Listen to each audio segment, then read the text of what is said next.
अनुज भाई, कौन role model है आपके, या हर फील्ड में अलग अलग रोल मॉडल? नहीं, रोल मॉडल मेरे अगर मैं देखो अपने आप को स्पोर्ट्स से काफ़ी क्लोजली, तो मेरे रोल मॉडल मैं कहूँगा सचिन तेंदुलकर। वो जो 3 वर्ड्स आपके फादर के होते हैं ना कि मैं हूँ ना, अगर कोई भजन आता था तो मैं उसको चेंज कर देता था। मैं उस स्टेज में आ गया था लाइफ में। मेरा भारत बोलने से महान नहीं होगा, बनना पड़ेगा। बुल हैं या बैर हैं? मैं तो बोलूँ, लेकिन दिल से तो बोल।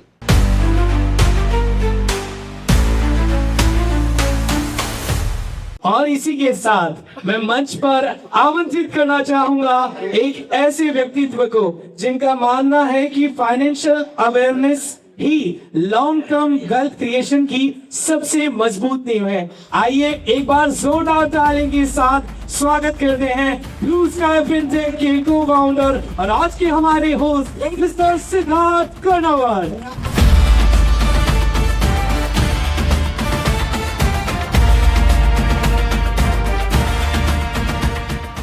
Thank you so much sir.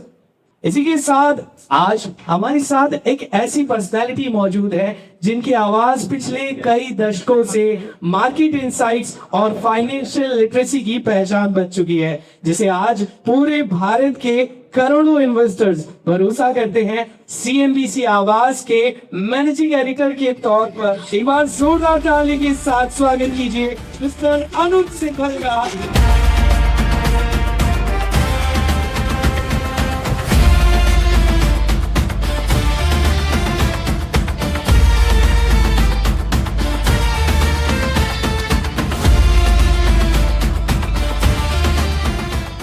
तो आइए सबसे पहले आज के हमारे अतिथि श्रीमान अनुज सिंघल जी स्वागत अभिवादन के लिए मैं अनुरोध करना चाहूंगा श्रीमान राजेंद्र जी कर्नावत, आप आगे की ओर पधारे और सर को स्केच फ्रेम और शॉल उड़ाकर उनका स्वागत अभिवादन करो।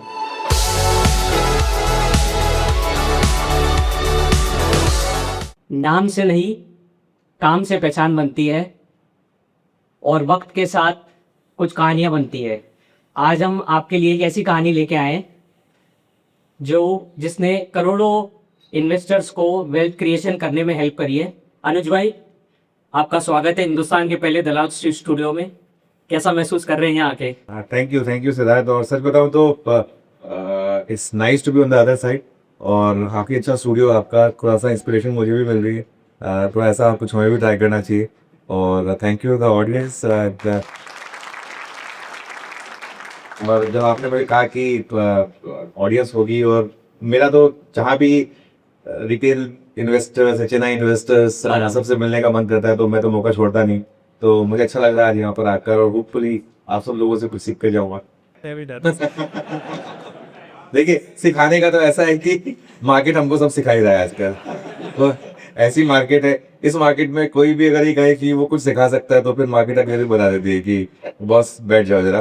तो किसके लिए मैं तो हमेशा ही कहता हूँ कि कहीं भी जाऊँ कुछ सीख के ही जाऊँ, तो इसके लिए वही मेरा एम होता है। चलो देखते हैं, आगे मार्केट की भी बात करेंगे आपसे। अभी आपके साथ हैं हम 90 मिनट। तो शुरुआत करते हैं अनुज भाई, आपका बचपन रतलाम और इलाहाबाद में बीता। तो क्या क्या थे आपके अर्ली डेज? कहाँ आपका बॉर्न हुए थे, कहाँ जन्म हुआ था, क्या थे अर्ली डेज? पिताजी क्या करते थे?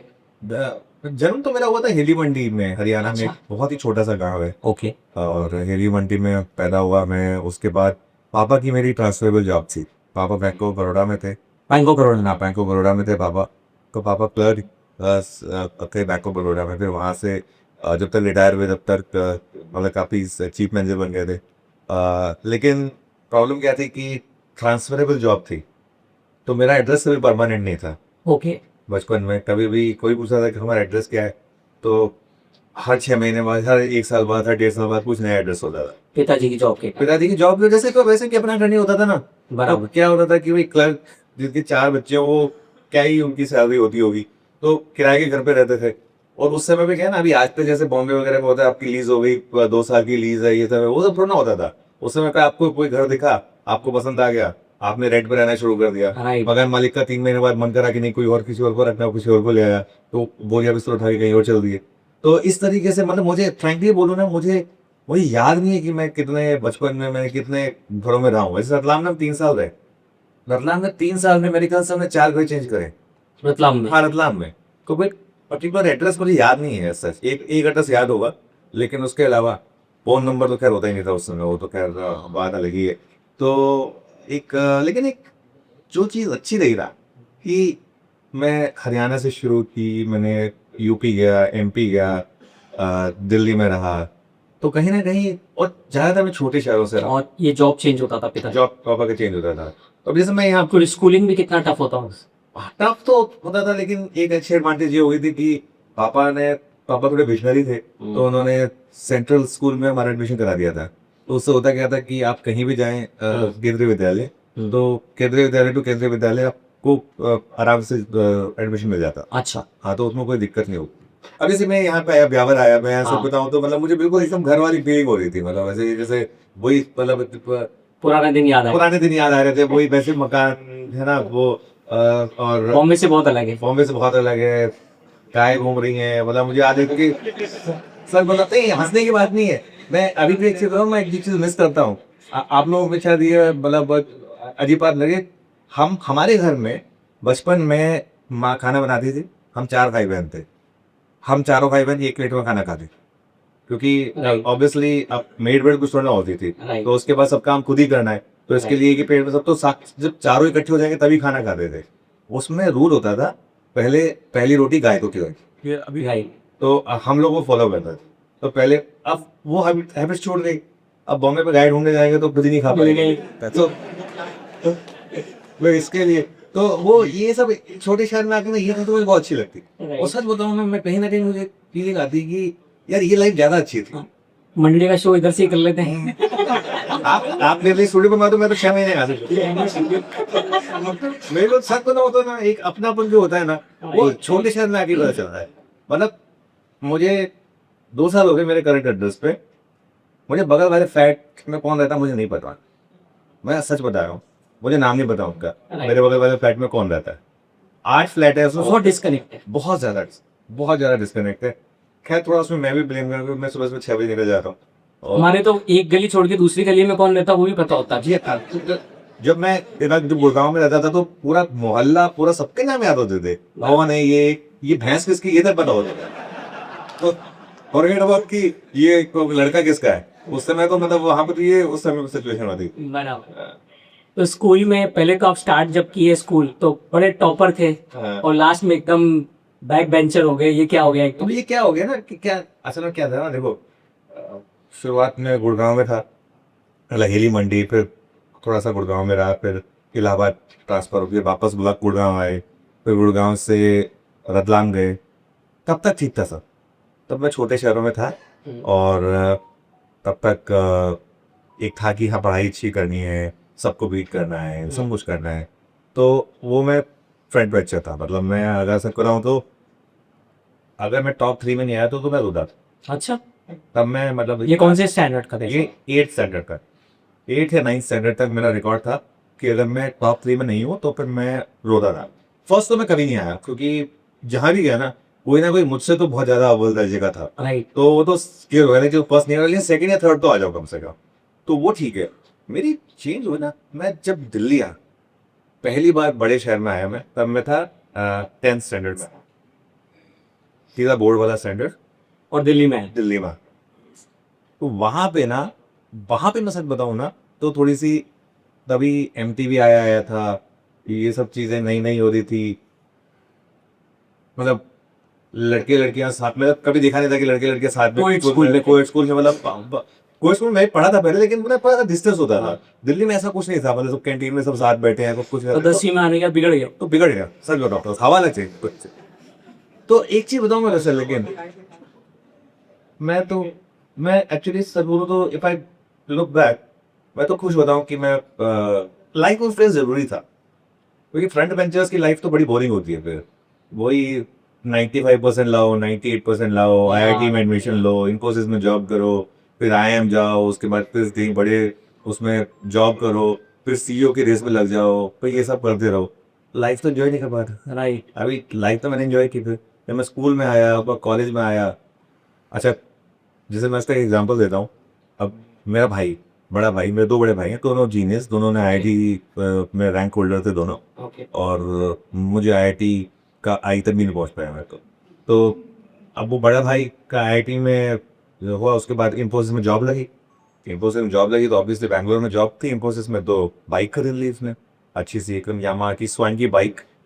उसके बाद 2 साल बाद उनका मन करा कि मेरे को आयन करना है, तो आयन चले गए। बोले बाइक का क्या करूँ, पापा ने कहा बेच दे। बोले नहीं, इतने दिल से बाइक खरीदी तो बेच कैसे दूँ, तो मेरे को दे दी बाइक, आपको दे दी मेरे को दे दी दिल्ली में? दिल्ली में। तो मैं ठाट से अपना बाइक पे घूमता था, अपना आराम से, यंग था, तुम दूध की तरह, हाँ दूध की तरह, अपना आराम से, गर्लफ्रेंड वगैरह भी होती थी अपना का, तो वो सब मतलब। तो भाभी भाभी को पता है नहीं पता? अरे कोई कॉपी है? देखो ऐसा है कि जो हो गया वो हो गया। और सच बताऊं तो मैंने बहुत ऐश किए कॉलेज के टाइम पे, स्कूल और कॉलेज के टाइम पे। मतलब हम तो स्कूल बंक कर करके पिक्चर देखने जा रहे थे।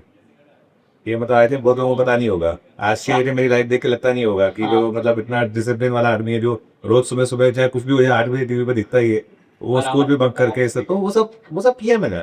और मैं सच बताऊं तो ये सब ठीक है, हम लाइफ को ना बहुत सीरियसली लेते हैं कि नहीं टॉपर ही बनना है। मैं तो टॉपर नहीं था, और मैं ठीक ठाक कर लिया अपनी लाइफ। स्टार्टिंग में टॉपर थे? स्टार्टिंग में टॉपर था, लेकिन ठीक है, लेकिन मतलब ठीक है, पर रिग्रेट नहीं है। रिग्रेट नहीं है कि काश मैंने और बड़ी मेहनत की होती, काश आईआईटी चला गया। आपका रिलेशन आपके फादर के साथ बहुत क्लोज रहा है और हमेशा वो बोलते थे जो तुम्हारा दिल करे वो करो। ये फ्रीडम बहुत इंपॉर्टेंट था लाइफ में? बहुत ज़्यादा, सच बताऊं तो आज बहुत मिस करता हूँ उनको, क्योंकि अब नहीं है वो। लेकिन पापा हमेशा एक चीज़ कहते थे कि मैं हूं ना, वो जो 3 वर्ड्स आपके फादर के होते हैं ना कि मैं हूं ना, वो इस दुनिया का सबसे बड़ा कॉन्फिडेंस होता है। और मैं सबको मैं ये बात कहता हूँ कि ठीक है, मतलब मैं 41 साल का था जब पापा की डेथ हो गई। तो ऐसा नहीं है कि मेरे पापा के साथ, मतलब ठीक है टाइम मिला, लेकिन और मिल सकता था, 20 साल और मिल सकते थे। मुझे तो कोविड पापा की डेथ होगी तो 20 साल और मिल सकते थे, लेकिन फिर भी 41 ईयर्स बटे। मैं सबको ये बोलता हूँ कि आपकी लाइफ में अगर 2 फोन कॉल आ रहे हैं ना, पापा कॉलिंग और माँ कॉलिंग, मिस नहीं तो करना। आप उससे ज्यादा, आपसे धनी आदमी को एक, बाकी पूरी दुनिया की वेल्थ देखते रहो, आपके फादर की मदर अगर आपको आपकी ऊपर वो बात हो पा रही है तो वो एक तरफ। मेरे पापा की डेथ के बाद से ज़्यादा एक भी दिन ऐसा नहीं है जिसमें मैं सुबह उठते ही, मेरा रूटीन है लाइफ का, सुबह उठते ही सबसे पहले मैं मम्मी को कॉल करता हूँ। हमारी 15 सेकंड बात होती है, माँ कैसी हो, ठीक हूँ बेटा, तो कैसा है, ठीक, चलो ठीक है, हैव अ गुड डे, और आगे बढ़ता है। तो पापा ने जो फ्रीडम दी ना, पापा ने फ्रीडम इसलिए भी दी क्योंकि पापा ने कहा कि देख, इवेंचुअली आगे जाके मैं तेरे साथ रहने वाला तो होने परमानेंटली।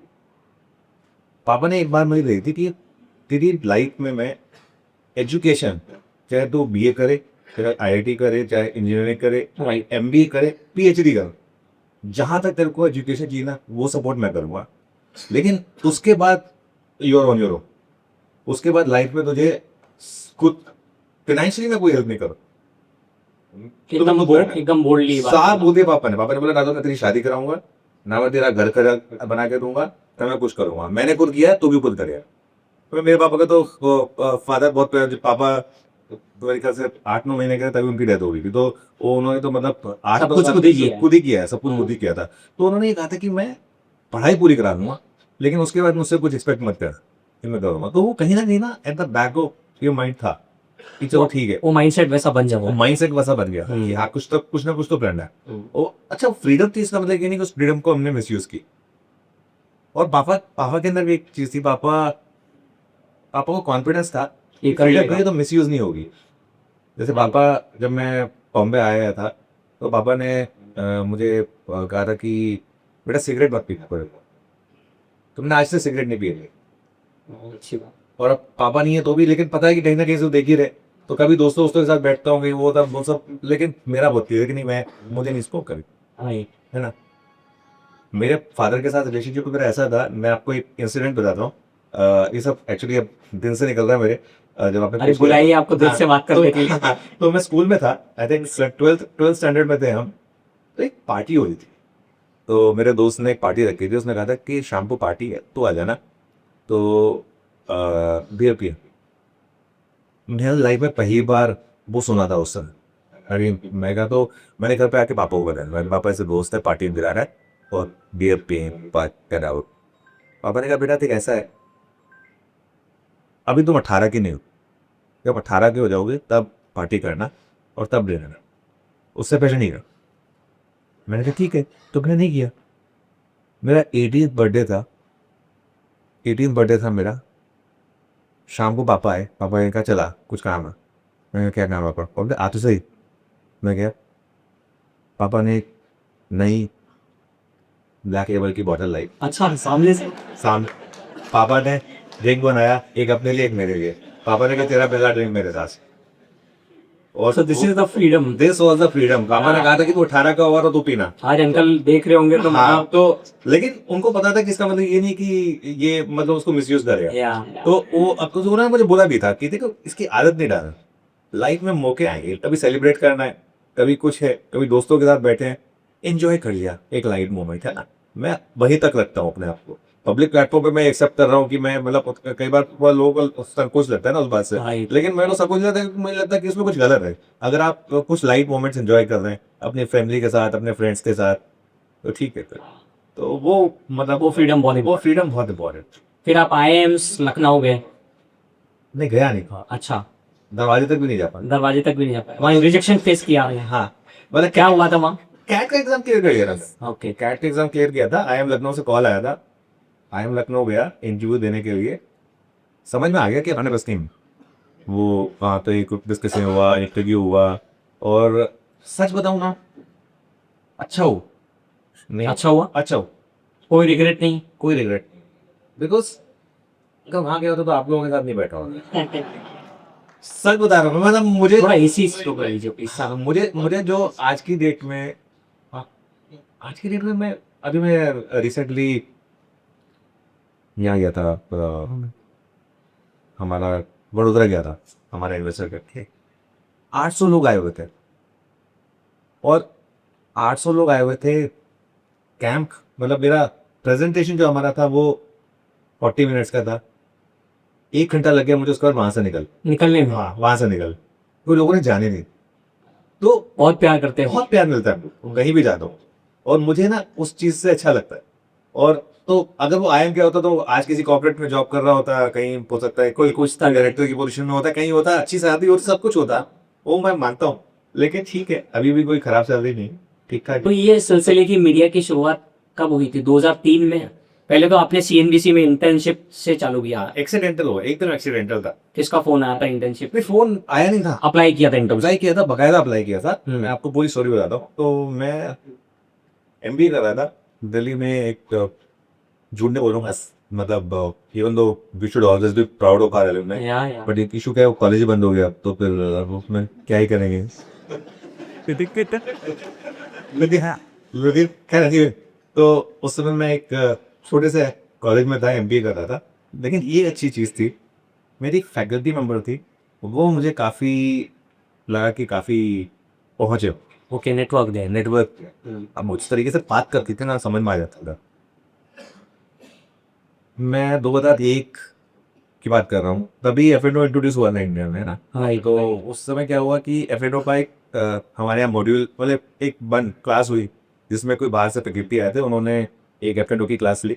उसके बाद उन्होंने ऑल बोर्ड्स ये सब वो सब बताया। उसके बाद ना हमें सिमुलेशन गेम में बिठा दिया, ओके, जिसमें कंडीशंस आती जा रही थी कि एकदम से स्ट्रेटजीज बेस। हाँ स्ट्रेटजी बेस, जैसे कि एकदम से जामनगर पे रिफाइनरी आ गई, एकदम से क्रूड भाग गया, ये हो गया वो हो गया, तो आप क्या क्या स्ट्रेटजी रहोगे। एक बास्केट ऑफ स्टॉक्स दी हुई थी, Okay. बड़े पर्टिकुलर पैसा दिया होता, तो उसमें जैसे HPCL का कॉल ले लिया, ये कर लिया, वो 2001 में? हाँ 2001 में, मतलब एक एग्जांपल दे रहा हूँ मैं आपको। उस समय मतलब निफ्टी का ये कर लिया, वो कर लिया, निफ्टी की कॉल ले ली, मेरिटिस लॉन्च ही हुए थे। डेरिवेटिव लॉन्च ही हुए थे। तो एक अजम्पशन में बेस करके कि क्या कर सकता है, मैं फटाफट कर रहा था, एंड उसमें मेरा काफी अच्छा हुआ उसमें। मतलब मुझे लगा कि यार कुछ तो मेरा मतलब मार्केट से लिंक्ड मार्केट से है ना, कुछ कनेक्टेड। कुछ तो कनेक्ट है मार्केट के साथ। तो मैं कहा कि तो मुझे मार्केट में कुछ करना है। तो मैं अपने फैकल्टी मेंबर को पास गया कि मुझे इंटर्नशिप ना ये सब हमारे यहाँ को उस समय इंटर्नशिप होती थी ज़्यादातर मार्केटिंग को सीरियस वाली, नेस्ले वगैरह सब कंपनी आती थी, हिंदुस्तान यूनिलीवर वगैरह, एयरटेल वगैरह, इनके जाके सिम बेचो, ये सब करो, वो सब करो, वो इंटर्नशिप होती थी। मैं कहा मुझे ये सब नहीं करना है, मुझे तो स्टॉक मार्केट से रिलेटेड कुछ करना है। तो उन्होंने कहा फिर उसके लिए तुम्हें बॉम्बे जाना पड़ेगा। राइट। मैं कहा बॉम्बे तो नहीं जाऊँगा, मेरे को तो फिर बॉम्बे से बहुत दिल्ली प्यार है, में दिल्ली में मैं तो रहना। दिल्ली में ही रहना है। हम्म, तो फिर उन्होंने कहा फिर क्या करना है, फिर मैंने कहा कि कोई न्यूज़पेपर, इकोनॉमिक टाइम्स वगैरह यहाँ पे होगा कोई, हाँ कोई। तो उन्होंने कहा नहीं, इकोनॉमिक टाइम्स नहीं, लेकिन मेरी जो सीएनबीसी के एडिटर है ना, उस समय सेंट्रल जी थे। सेंट्रल जी हमारे एडिटर हुआ करते थे। हम्म। तो वो उन्होंने कहा कि उनसे जान पहचान है मेरी। वो दिल्ली बेस्ड ही थे ना? हाँ दिल्ली बेचता था, वो वीडियो पर टावर हुआ करता था, उसमें उन्होंने कहा कि उसमें मैं तुम्हारा रेकमेंड इशू कर सकते हो। तो मैंने कहा कि ठीक है मैम कर दीजिए। मैं गया उनसे मिलने, वो उनके पास गया, वो उन्होंने कहा कि यार टू tension, we will not pay you anything. बोले जो करना करो, 2 महीने का काम करो, we will not pay you anything. मैं कहा ठीक है, मुझे पे चाहिए भी नहीं, मुझे तो काम सीखना है। राइट। तो वहाँ पे फिर मैंने 2 महीने किया। 2 महीने काम किया, और सेंथिल इंट्रोड्यूस मी टू उदय मुखर्जी। उदय मुखर्जी। हाँ, तो वो उस समय पे obviously managing editor. Executive editor थे, बाद में एडिटर बने, राइट। लेकिन वो मार्केट के नॉन फेस थे उस समय। तो उनके अंडर मैंने 2 महीने समर ट्रेनिंग की, लेकिन उनको मेरा काम अच्छा लग गया। इसका सबसे बड़ा एग्जांपल है कि जब मेरा लास्ट डे था समर ट्रेनिंग का, उस दिन उन्होंने मुझे बोला कि तो अनुज क्या प्लान है। मैं कहा कि सर अभी तो वापस जाके सेकेंड ईयर करना है एमबीए का।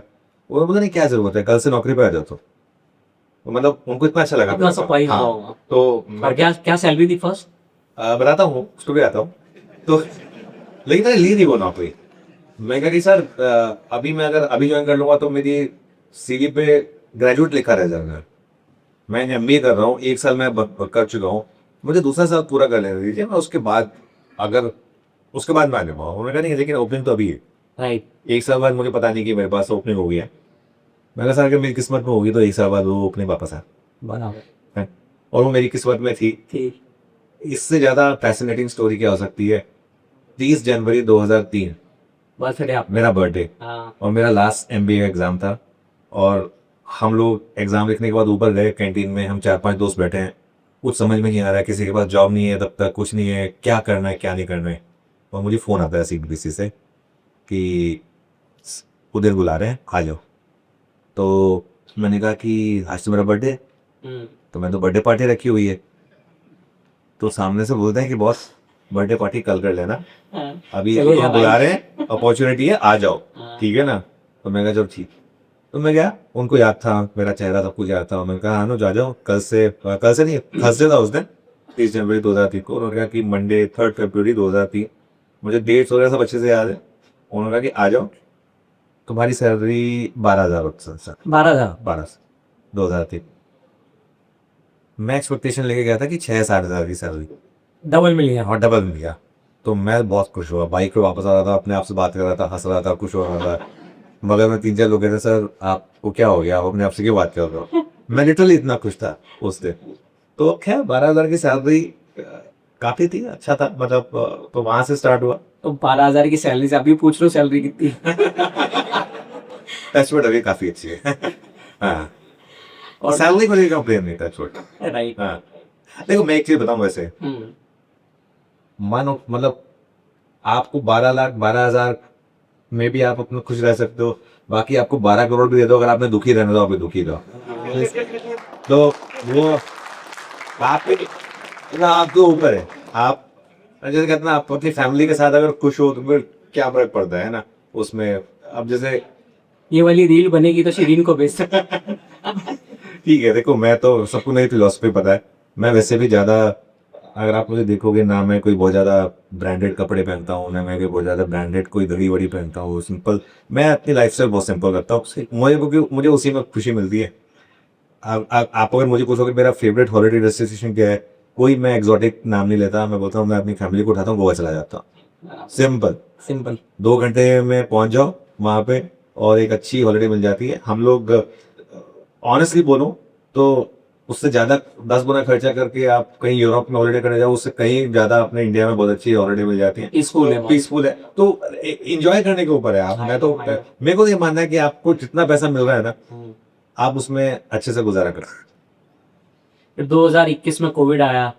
20 में आया कोविड। 20 में कोविड आया। 2021-23 में क्या आपका बहुत डाउन डाउनफॉल आ गया था, क्या हो गया था आपको माइंडसेट? कोविड हो गया था, क्या हुआ था उसमें? नहीं, मुझे नहीं हुआ था। आई विश मुझे कई बार लगता है कि आई विश मुझे हो गया था इंस्टेड ऑफ फादर। तो पापा को हुआ था कोविड 2021 में, और दिल्ली में ही हुआ? दिल्ली में थे। मैं देखिए क्या होता है ना लाइफ में ना, कुछ फेजेस आते हैं जिसमें आपको लगता है कि काश मैंने कुछ अलग किया होता। अरे वो फेज, और ये तो लाइफ लॉन्ग रहने वाला है। हाँ, आई नो। ये तो मतलब कोई जाने वाला है नहीं, ऐसा तो है नहीं। अब कई लोग बोलते हैं 5 साल हो गए आपके फादर को गए हुए, क्यों अब तक आपको उनको याद कर रहे? कोई बात थोड़ी ना होती हाँ, है ना। बहुत बोलो चीज़ है। भाई, उतने 5 साल के 50 साल भी अगर मैं जिंदा रहा तो मैं याद करूंगा उन्हें।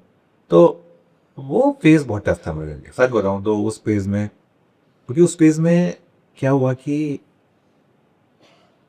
एक रोज सुबह में उठता था, रोज मैं रोता था, और रोज मुझे लगता था कि क्या हो गया, मेरी दुनिया पलट गई। अच्छा, मेरे खुद के 2 बच्चे हैं, मुझे ये भी पता है कि मुझे उनके लिए भी स्ट्रांग रहना है ना। ऐसा नहीं है ना कि बस मैं अपना को भवन में जाके बैठ गया और उसके बाद और एट सम पॉइंट क्या होता है ना, पहले 1 महीने फैमिली और फ्रेंड्स थोड़ा आपको सपोर्ट करते हैं, दूसरे महीने सपोर्ट करते हैं, एक स्टेज आती है जहाँ पे सब अपनी लाइफ में उसके बाद बिजी हो जाते हैं, ठीक है, सबको कोई संभालना है। सबको खुद को सम। लेकिन मैं एक चीज में लकी रहा कि मेरे अराउंड ना सपोर्ट सिस्टम बहुत अच्छा था। मेरे भाई बहन, मेरी मदर, Relatives। हाँ मतलब रिलेटिव्स तो नहीं कहूँगा, वो तो खैर। मेरे कॉलेज के 2 फ्रेंड्स, हाँ, मेरे सबसे अच्छे फ्रेंड्स, हाँ, क्या नाम था? अजय और रॉकी। मतलब वो मतलब मेरी मतलब एक किसी कहते हैं लाइफ लाइन्स है। तो वो उन्होंने मतलब बहुत हेल्प किया मुझे, क्योंकि मैं बॉम्बे में से नहीं, वो दिल्ली में थे दोनों, लेकिन मैं फोन करता था उनको दोनों को, ऊपर उसमें भी होता था इसको, तो सबने संभाला। लेकिन पता है पॉइंट क्या है? पॉइंट ये है कि मुझे उस स्टेज में एक चीज रियलाइज हुई कि वो फेज जरूरी था, क्योंकि अगर मैं उस समय ड्रीम नहीं करता ना तो शायद मैं कहीं ना कहीं एक स्टेज पे आके वो सब बाहर आता। वो उस फेज में आ गया ना, उस फेज में जो भी होना था वो हो गया उसके बाद मेरी लाइफ में। उसके बाद फिर मैंने अपने आप को बहुत मजबूत बना दिया। लगता है आपको वो मोमेंट बहुत आपको मैं मतलब मजबूती में? सर तो अब पता क्या होता है, कई बार मैं कहता हूँ कि अब तो मैं इतनी मैंने सब कुछ झेल लिया, अब लाइफ में कुछ हो जाए मैं झेल ही लूंगा। फिर भी बोलता हूँ भगवान ये आपको चैलेंज नहीं कर रहा हूँ, प्लीज कुछ ऐसा कर मत देना, सिर्फ अपने मन की बात बता रहा हूँ। लेकिन ठीक है, नहीं, भगवान की असीम कृपा है आप पे। नहीं, भगवान की बहुत कृपा है। मैं तो एक चीज बोलता हूँ, मैं एक स्टेज आई थी जिसमें मैं भगवान से नाराज हो गया था। मैं 6 महीने तक मैं मंदिर नहीं गया था। मेरे जैसे इंसान जो रोज सुबह उठता है और जिसकी लाइफ शुरू होती है हनुमान चालीसा सुन के, हाय, ठीक है, हनुमान भक्त है। अब मैं हनुमान भक्त हूँ। मैं मतलब शुरू मेरा दिन शुरू होता है हनुमान चालीसा के साथ। मैं शाम को सोता हूँ तो भगवान की पूजा करके सोता हूँ। मेरे जैसा इंसान 6 महीने तक एक फेज आ गया था जिसमें मैं भगवान का नाम लेना बंद कर दिया था। डिसबिलीफ हो गया। डिसबिलीफ हो गया था। मैंने अपनी डेस्क पे, जितनी मेरी डेस्क पे खूब मूर्तियां होती थी, एक लिए मंदिर बनाया हुआ था, मैंने पूरा हटा दिया था। मंदिर जाना मैंने बंद कर दिया था। वो अगर कोई भजन आता था तो मैं उसको चेंज कर देता था। मैं उस स्टेज में आ गया था लाइफ में। लेकिन मेरे ना जो मम्मी ने कहा था बेटा कोई बात नहीं, वापस आएगा ट्रस्ट तेरा, बट फोर्स करने की जरूरत नहीं। आई नो कि वापस आएगा वो trust. Slowly slowly back to where आए। आज के डेट में फिर मेरे जो स्टार्ट मॉर्निंग की स्टार्ट होती है Right। हनुमान चालीसा से होती है, और मैंने फिर वही मंदिर अपना वापस डेस्क पे लगा लिया अपना, तो वो फेज वापस आ गई। लेकिन एक वो स्टेज आई थी जिसमें स्ट्रॉन्ग कमबैक किया। बहुत, मैं सच बताऊं तो। और मतलब देखो, एक्चुअली father पे जाना ना, कोविड है ना, सबके लिए बहुत अलग रहा है। कोविड बहुत, पता है मैं एक चीज बताता जिसके हूँ। यहाँ पे कुछ हुआ नहीं उसके लिए अलग, बस बस बस जिसके यहाँ हुआ पता है उसके लिए एकदम अलग था। पता है क्या हो गया? इशू क्या हो गया? इशू ये हो गया कि जिन्होंने किसी को नहीं खोया ना, आज की डेट में उनके लिए वो एक सिर्फ एक स्टोरी है, एक स्टोरी। जोक्स बनाते हैं वो उसके, है ना, वो उसके बारे में बोलते हैं कि ये तो क्या किसी भी time देश में था। हो सकता है, क्या हो सकता है। अब कहते हैं कि 5 लाख इंडियंस की डेथ हुई कोविड में। मेरा ये मानना है कि 5 लाख लोगों की डेथ नहीं हुई, 5 लाख फैमिलीज की लाइफ बदल आपसे कोविड। जब हम इस तरीके से सोचने लगेंगे ना, तब हम ट्रूली एक डेवलप्ड कंट्री बन। जब हम मेरे साथ कुछ नहीं हुआ और तो सबको खुद को ही सोचना पड़ेगा। मेरे साथ कुछ हुआ तो की बात नहीं है। और मैं, अगर मेरे साथ कुछ नहीं हुआ था तो मैं भी यही सोचता एक्चुअली, ये तो मेरे साथ हो गया तो इसके लिए मैं अब इस कैंप में आ गया। इसके लिए जिसके साथ नहीं हुआ ना उसको नहीं बदल सकता, उसको नहीं, जिसके साथ होता है उसको आज भी नहीं बदलती है ना, उसको पता चलता है कि हाँ। तो इसके लिए ना उससे सिंपैथी आ जाती है। आज की डेट में ना मैं बहुत ज्यादा सिंपैथेटिक आदमी हूँ, बहुत ज्यादा एम्पैथी है मेरे अंदर किसी और के लिए। पहले क्या होता था, मैं गाड़ी चला रहा हूँ, और हिंदुस्तान में गाड़ी चलाने का मतलब आप जानती हैं ना, आसपास वालों को खासतौर से बोलते ही रहोगे। मुंबई या दिल्ली में हाँ, क्या होता है, कहते हैं कि जो आपसे तेज गाड़ी चला रहा हो, क्या क्या अजीब बात है, पागल है क्या, कितनी तेज गाड़ी चला रहा है। कोई आप स्लो चला रहा हो तो अबे ट्रैक्टर चला रहा है, क्या चला रहा है, वो उसको ऐसे बोलते हैं ना, वो दिमाग में ये रहता है। अरे- आज के डेट में कहना मैं गाड़ी चला रहा हूँ और कोई एकदम से मुझे कट करके जाता है, मेरा पहला वो उसको भला बुरा बोलने का नहीं होता, मेरे माइंड में आता है कि कुछ इमरजेंसी होगी बेचारे की, कहीं जाना होगा, Change of mind हो हॉस्पिटल में कुछ हो रहा होगा, कुछ हुआ होगा, दे दो उसको रास्ता। तो अब मेरे अंदर ना वो ज्यादा एम्पैथी आ गई, सॉफ्ट हो गए। थोड़ा सा सॉफ्ट हो, अच्छी बात है बहुत। बहुत अच्छी बात है। अभी आप लीडर ऑफ सीएनबीसी आवाज है, आपने रिटेल इन्वेस्टर्स को इतने नजदीक से देखा है, क्या आपको लगता है क्या माइंडसेट है रिटेल इन्वेस्टर्स का बाजार में? How they are different from financial like alpha HNI investors और इंस्टीट्यूशनल इन्वेस्टर्स? तो इसमें मैं एक काम करता हूँ, मैं थोड़ा सा अपना एंकर बन ही जाता हूँ। आप में से कितने लोगों ने पिछले 1 महीने में अपने पोर्टफोलियो खाली करे, बी ऑनेस्ट? 1 2 3 4, ये नंबर 2006-7 में ना 90% होता। आप में से हाँ 90% होता, सब खाली कर चुके होते। आप में से कितने लोगों ने बाइंग की है इस पिछले जो मार्केट गिरा है उसमें? ज्यादा हाथ बाइंग वाले खड़े हुए हैं ना, और कितने लोग बिल्कुल न्यूट्रल रहे, ज्यादा बाकी के लोग है ना। तो अच्छा एक और चीज पूछता हूं, आप में से कितने लोगों ने पिछले 1 महीने में भारी लॉस की ट्रेडिंग? इस रूम में 3 सच्चे लोग हैं, वो ये 3 लोग जो हाथ खड़े हुए, बाकी सब ने कुछ ना कुछ लॉस जरूर करा, बता नहीं रहा, बाकी तो बता नहीं रहे।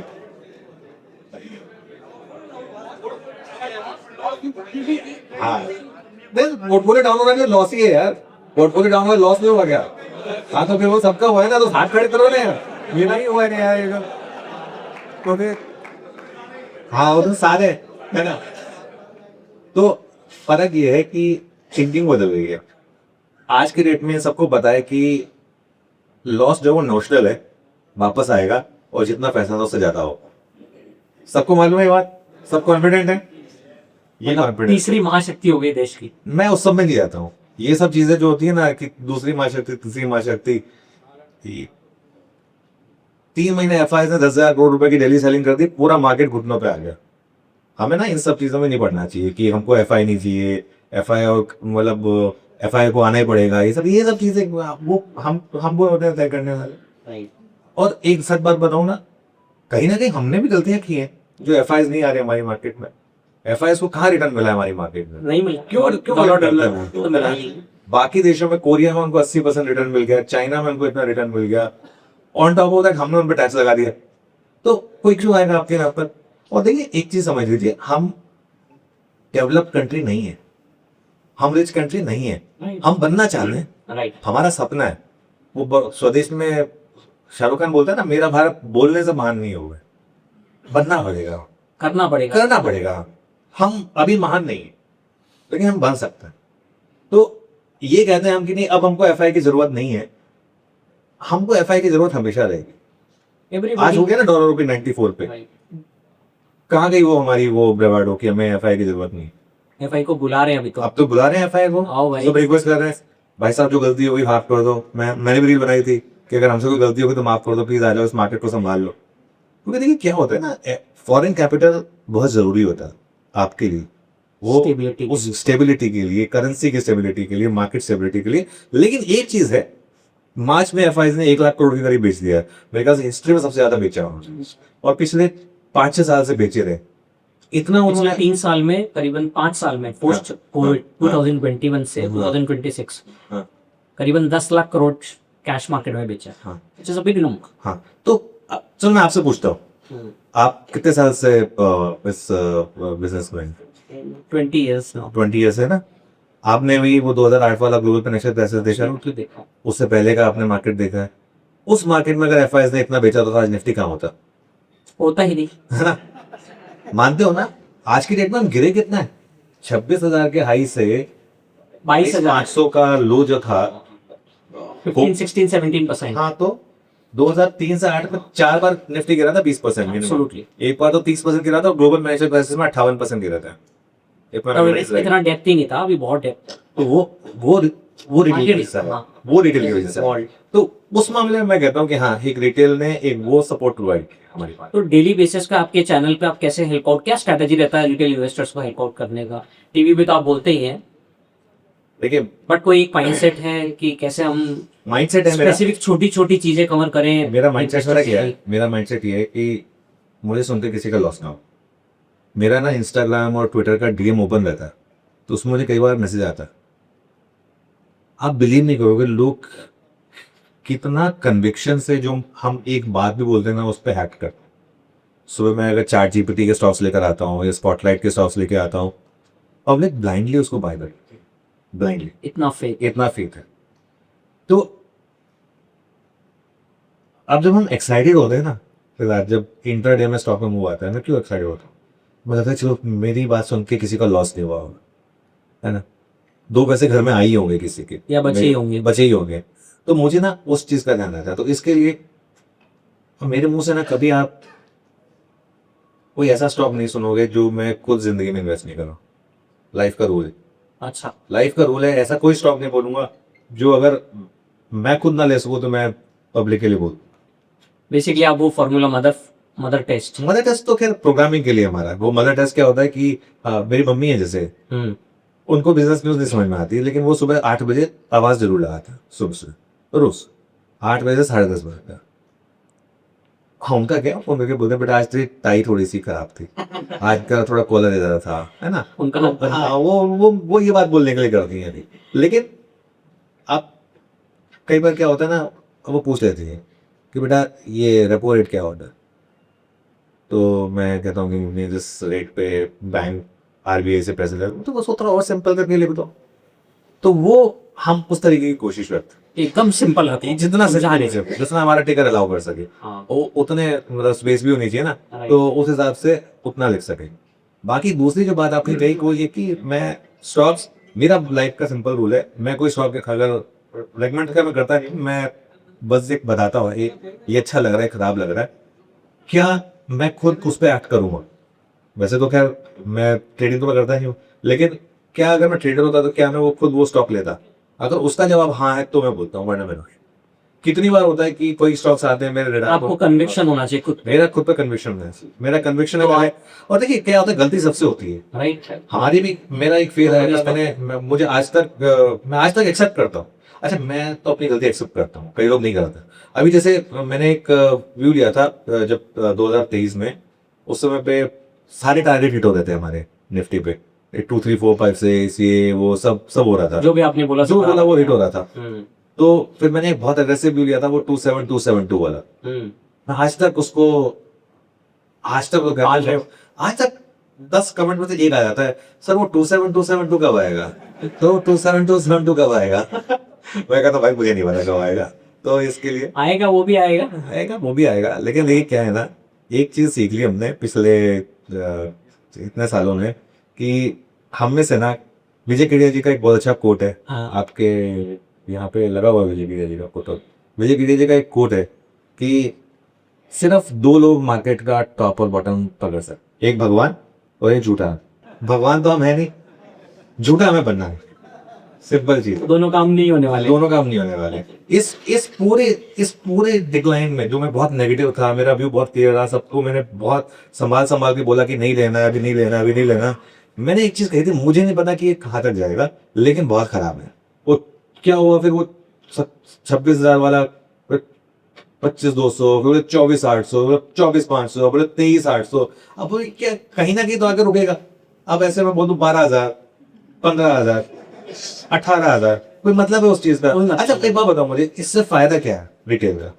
इवेंचुअली कोई मार्केट आपको ब्राउनी पॉइंट नहीं देता।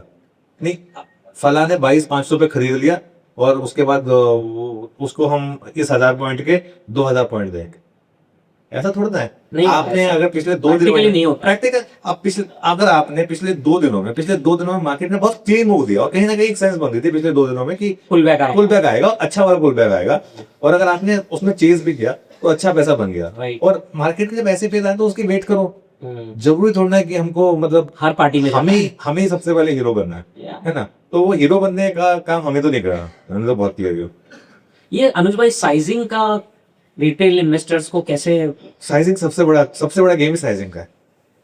कैसे मतलब मेरे बेट का साइज मेरे ख्याल से मैं बात बताऊं ना, जो 90% रिटेल पैसा गवा रहे हैं ना, 90% ट्रेडिंग में 90% लोग जो ट्रेडिंग में पैसा गवा रहे हैं ना, उनमें से भी मैं कहूंगा कि 60% से ज्यादा लोग अपना ट्रेडिंग अकाउंट देखने को कहेंगे स्टॉक तो मैंने सही चुना था, ट्रेड मेरी सही थी, और साइज बढ़ा लिया। फिर भी मैं लॉस हो गया। हम्म, साइज बड़ा हो जाता है। साइज क्या हो जाता है ना, साइज आपने एक पर्टिकुलर ले लिया, उसके बाद कोई भी ट्रेडर वो ट्रेड लेता है। मैं अज्यूम करता हूँ कि ज्यादातर रिटेल ट्रेडर जो है ट्रेडिंग के मामले में एक चार्ट पे एक एंट्री पॉइंट देखते हैं, उसके हिसाब से ट्रेड लेते हैं कि यहाँ पे मैं ट्रेड ले रहा हूँ और वो एक पर्टिकुलर पॉइंट पे स्टॉप लॉस लगा रहा है। बराबर है। दिक्कत कहाँ पे आती है? दिक्कत आती है जब वो उनके अगेंस्ट जाती है। स्टॉप लॉस होता नहीं है। तो क्या करते हैं, एंट्री होने की 5 मिनट के चार्ट पे राइट। वो स्टॉप लॉस फिर एडजस्ट कर देता है 1 घंटे के चार्ट पे, क्योंकि उसके बाद वो चार्ट को 1 घंटे पे करके नहीं, अरे नहीं अभी तो है अपना, वो एंट्री में 5 मिनट के चार्ट पे घुसे, जस्टिफाई वो अपने आप को जैसे वो सेल्फ जस्टिफिकेशन, नहीं अभी तो है ना। तो ये कंट्रोल कैसे लाए? ये कंट्रोल ऐसे लाएं, इसमें ब्रूटल है। आपने एक ट्रेड लिया, आपका स्टॉप लॉस मॉनिटरिंग नहीं होना चाहिए कि मैं इस ट्रेड में अगर 10,000 रुपए हार गया तो मैं आउट हो जाऊंगा। सिस्टम बेस्ड होना चाहिए। आउट ही होंगे। मैंने 118 पे एंट्री की, 115 मेरा स्टॉप लॉस है, और अगर 118 वाला 122 हो गया तो मैं अपने स्टॉप लॉस को ट्रेल करूंगा। सिंपल। उसमें क्या होगा ना, आपके 4 बार स्टॉप लॉस लगेंगे भी, और 4 बार उसमें से 4 में से 2 बार ये भी हुआ कि आपका स्टॉप लॉस हिट करके वो वापस आए, वो भी होगा। राइट। लेकिन उसमें ना देखो, कोई भी ट्रेड करते हो ना आप, उसके 4 आउटकम होते हैं, big profit, small loss, big loss. Big loss. आपको बिग लॉस वाला हटाना है। वो बिग लॉस वाला आप हटा दोगे तो loss- आपकी 3 चीजें अगर कंटिन्यूअसली होती रहेंगी ना, तो जिंदा रहेंगे। तो आप जिंदा रहोगे। Over a period of time आपके कुछ बिग विनर्स आएंगे जो बहुत बड़ा पैसा बना कर देंगे, आपको पता नहीं चलेगा। मैं अपना एग्जांपल देता हूं। मैंने कोविड के टाइम पे मेरा बोनस आया, मैंने पूरा का पूरा बोनस कोविड के टाइम पे जो आया, मैंने पूरा का पूरा एनएससी में डाल दे। इसमें डाल दिया एनएससी के स्टॉक। हाँ, एनएससी के स्टॉक अनलिस्टेड में। मुझे लगा कि यार इसमें खोने को कुछ नहीं। आज की डेट में मेरी लाइफ की सबसे बड़ी जो असेट है वो वही इन्वेस्टमेंट है। ठीक है, अब मुझे थोड़ा पता था कि वो 5 साल में 10 बैगर बन जाएगा, लेकिन वो किस्मत की बात थी कि वो बन गया। तो लेकिन वो आपको पता नहीं चलेगा जब आप किसी स्टॉक में एंट्री करेंगे ना, तब आपको ये नहीं पता होगा कि कितना पैसा बना के दे देगा। बाद में हाइंडसाइट उस साइड में पता चलेगा। लेकिन क्या है कि एक स्टॉप लॉस होता है ना आपका, तो स्टॉप लॉस फिर आपको बचाता है। तो पोजीशन साइजिंग ना, हमेशा पोजीशन साइजिंग आपकी ऐसी होनी चाहिए, आपने कोई पोजीशन ले ली मार्केट में, राइट। उसके बाद रात को अगर 3 बजे उठ के आप गिफ्ट निफ्टी देख रहे हो या डाउ जोन्स फ्यूचर देख रहे हो, तो वो आपकी पोजीशन साइजिंग गलत है। सिंपल है। आप अगर रात को 10 बजे सो के सुबह 6 बजे उठ सकते हो तो आपकी पोजीशन बिना गिफ्ट सही निफ्टी है, बिना गिफ्ट निफ्टी देखे, बिना डाउ फ्यूचर देखे। तब आपने अपने हिसाब से तब काम आपने किया। अपने हिसाब से काम करा है, वरना तो फिर आप उसके मुहताज हो फिर आप, है ना। अभी आज रात को ट्रम्प क्या कर देगा किसी को क्या पता है। 2 दिन की ग्लोबल मार्केट है। अभी क्या है ना, आजकल लोग, और अभी क्या है, ट्रम्प जितना आप ट्रम्प को वो पोक करते हो ना, वो उतना कुछ और कर देते हैं।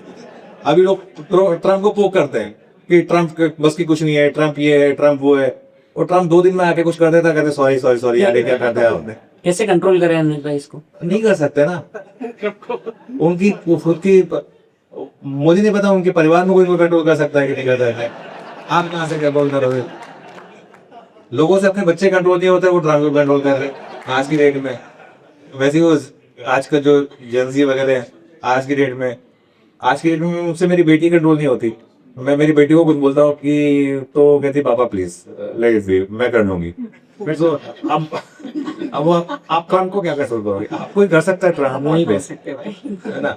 और ये सब चीजें ना मैं फोड़पन लगता है वैसे फ्रैंकली, क्योंकि क्या है ना कि हमारे खुद के वेरिएबल हमारे कंट्रोल में है नहीं, और हम बात कर रहे हैं आज की डेट में अभी तो स्टॉप लॉस ही नहीं लग रहा है। नहीं नहीं वही तो बात है ना। तो देखो क्या है, इस मार्केट में टेम्पटेशन बहुत बड़ी चीज होती है, जैसे टेम्पटेशन अवॉइड करनी चाहिए।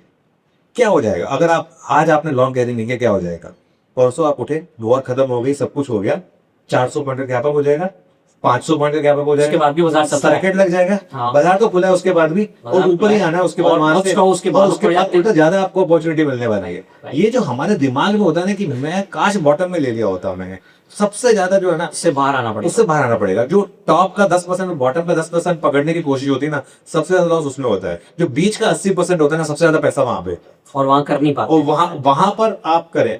हमारी सबकी सबकी साइकी भी बॉटम पे लेना है और टॉप पे बेचना है। अच्छा। लाइफ का एक रूल बता देना, आपकी लेने के बाद स्टॉक गिरेगा और आपकी बेचने के बाद स्टॉक चलेगा। आप चाहे राकेश झिंझुवाला हो, चाहे वॉरेन बफेट हो, चाहे कुछ भी हो, आपके लेने के बाद this is the hard reality of this is reality of life. तो वो होगा, बाई चांस की बात है, किसी दिन ऐसा हो जाएगा कि आपने एकदम बॉटम पे पकड़ लिया, उस दिन माँ सरस्वती की कृपा थी आपके ऊपर, ये मान के चलो, बस सिंपल। हमारी जीनियस कुछ भी नहीं है, सब मार्केट है। अब बात बताओ मुझे, ऐसा क्या, अब जैसे ट्रेंड है, 2 साल पहले तक आप ट्रेंड शुरू उठते, शुरू ट्रेंड में पैसा डाला, 3 दिन बाद ज़ारा में जाके कुछ भी खरीद लिया ट्रेंड का ही, है ना, वो उस तरीके का स्टॉक था। आज की डेट में क्या हो गया कि लगातार 52 वीक लो लगाया जा रहा है। वो समझ ही नहीं आ रहा टाटा की कंपनी है क्या। टाटा की कंपनी है, सब कुछ है, वो सबको एकदम से समझ में नहीं आ रहा क्या हो गया। तो अगर उस फेज में आपने पैसा लगा दिया तो वो आपकी जीनियस हो सकता हो, लेकिन ज्यादा मार्केट की मेहरबानी बट इसमें ये कैसे बचा जाए, मतलब हाई वैल्यूएशन क्यों नहीं लोगों को समझ में आता है। नहीं देखिए, और आप तो फुल टाइम मतलब ऑन एयर रहते हैं, क्यों ना हम ऐसा कुछ करें कि ये बहुत हाई वैल्यूएशन आप लोग करते भी होंगे। नहीं क्या होता है ना, सिर्फ हाई वैल्यूएशन की बात नहीं है। जब ट्रेंड चल रहा था तब भी उसकी तो हाई वैल्यूएशन थी, आई नो। लेकिन वो फेजेस आते हैं। देखो क्या होता है, जब मार्केट अच्छी हो, बहुत अच्छी हो, और आप पैसा बना रहे हो, तो ये मत सोचे कि आपकी जीने से पूरा मार्केट को थैंक करें। और जब ऐसे फेज आए जो अभी आ रहे हैं, जिसमें अच्छे से अच्छे स्टॉक बिक रहे हैं, तो अपने आप को बहुत ज्यादा गाली भी मत दे, अपने आप को बहुत ज्यादा कोसे भी दे, मार्केट ही खराब है। वैल्यूएशन की बात है ना, वैल्यूएशन को ना मैं कभी उसमें नहीं रखता फ्रैंकली, एक खाली वैल्यूएशन के बेसिस पे स्टॉक नहीं चलते। मल्टीपल चीजें होती है वैल्यूएशन के साथ। वैल्यूएशन के हिसाब से हो रहा होता तो फिर बहुत इजी है पिक करना। नहीं, फिर तो सैटिस्फैक्शन सबसे भी होता है I ना, know. वो एक्सेल शीट पे सब कुछ डाल के सब कुछ हो जाता। राकेश भैया बोलते थे ना फंडा का मेंटल है। अभी जैसे मैं हंसी मजाक की बात नहीं कर रहा हूँ, अभी परसों न्यूज फ्लैश हुई थी। आई डोंट नो आप लोगों में से कितने लोगों ने उस समय लाइव देखा था। परसों न्यूज फ्लैश हुई कि गोल्डमैन सैक्स ने भारत का जीडीपी एस्टिमेट कम कर दिया और महंगाई का एस्टिमेट बढ़ा दिया। तो मैंने कहा कि ये अच्छी खबर फ्लैश हो रही है, अच्छी खबर फ्लैश हो रही है। मैं कहा इसका मतलब आज मार्केट में शायद बॉटम बन गया, शायद, क्योंकि वो इकोनॉमिस्ट जो होता है ना, जैसे पुलिस होती है ना Need हिंदी पे फिल्मों आफत है। में, हिंदी फिल्मों में, you are under arrest, Yeah. वो एकदम लास्ट में पहुंचती है। ये बात राकेश चुनीवाला कहते थे कि अगर मैंने इकोनॉमिस्ट की बात सुनी तो मैं कभी पैसा नहीं बना, अभी नहीं बनाते। है ना। तो क्योंकि क्या होता है कि मार्केट, उसका रीजन है, मार्केट फॉरवर्ड लुकिंग एनिमल है, वो हमेशा आगे आपसे पहले चलता है, 3 क्वार्टर पहले चलता है मार्केट। तो इसके लिए तो अभी भी, अब जैसे ट्रेंड का एग्जांपल ले लो, ट्रेंड में भी अर्निंग्स जिस दिन से सुधरेंगे ना, स्टॉक उससे 3 महीने पहले बॉटम आउट हो चुका है, ये आप नोटिस करिए। तो you have to be just alert to markets message. और इतने सारे अनुज भाई डिफरेंट मार्केट साइकिल्स रहे हैं, बहुत सारे में कि बुल मार्केट आया, कहीं बेयर मार्केट आया। ये किस तरह का, ये बेयर मार्केट है या करेक्शन ऑफ बुल मार्केट है? ये ना गिरगिट मार्केट, सच बताओ, ट्रैप कर रहा है।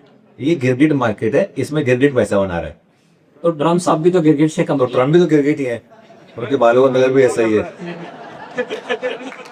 तो नहीं, एक बात बताओ मुझे, इस मार्केट में कोई मतलब है मैं कहूँ कि बस आप पॉजिटिव रहो 3 महीने, अगर 15 दिन पहले अगर सिर्फ 1 मिलियन नहीं, पॉजिटिव रहो, आएगा आएगा।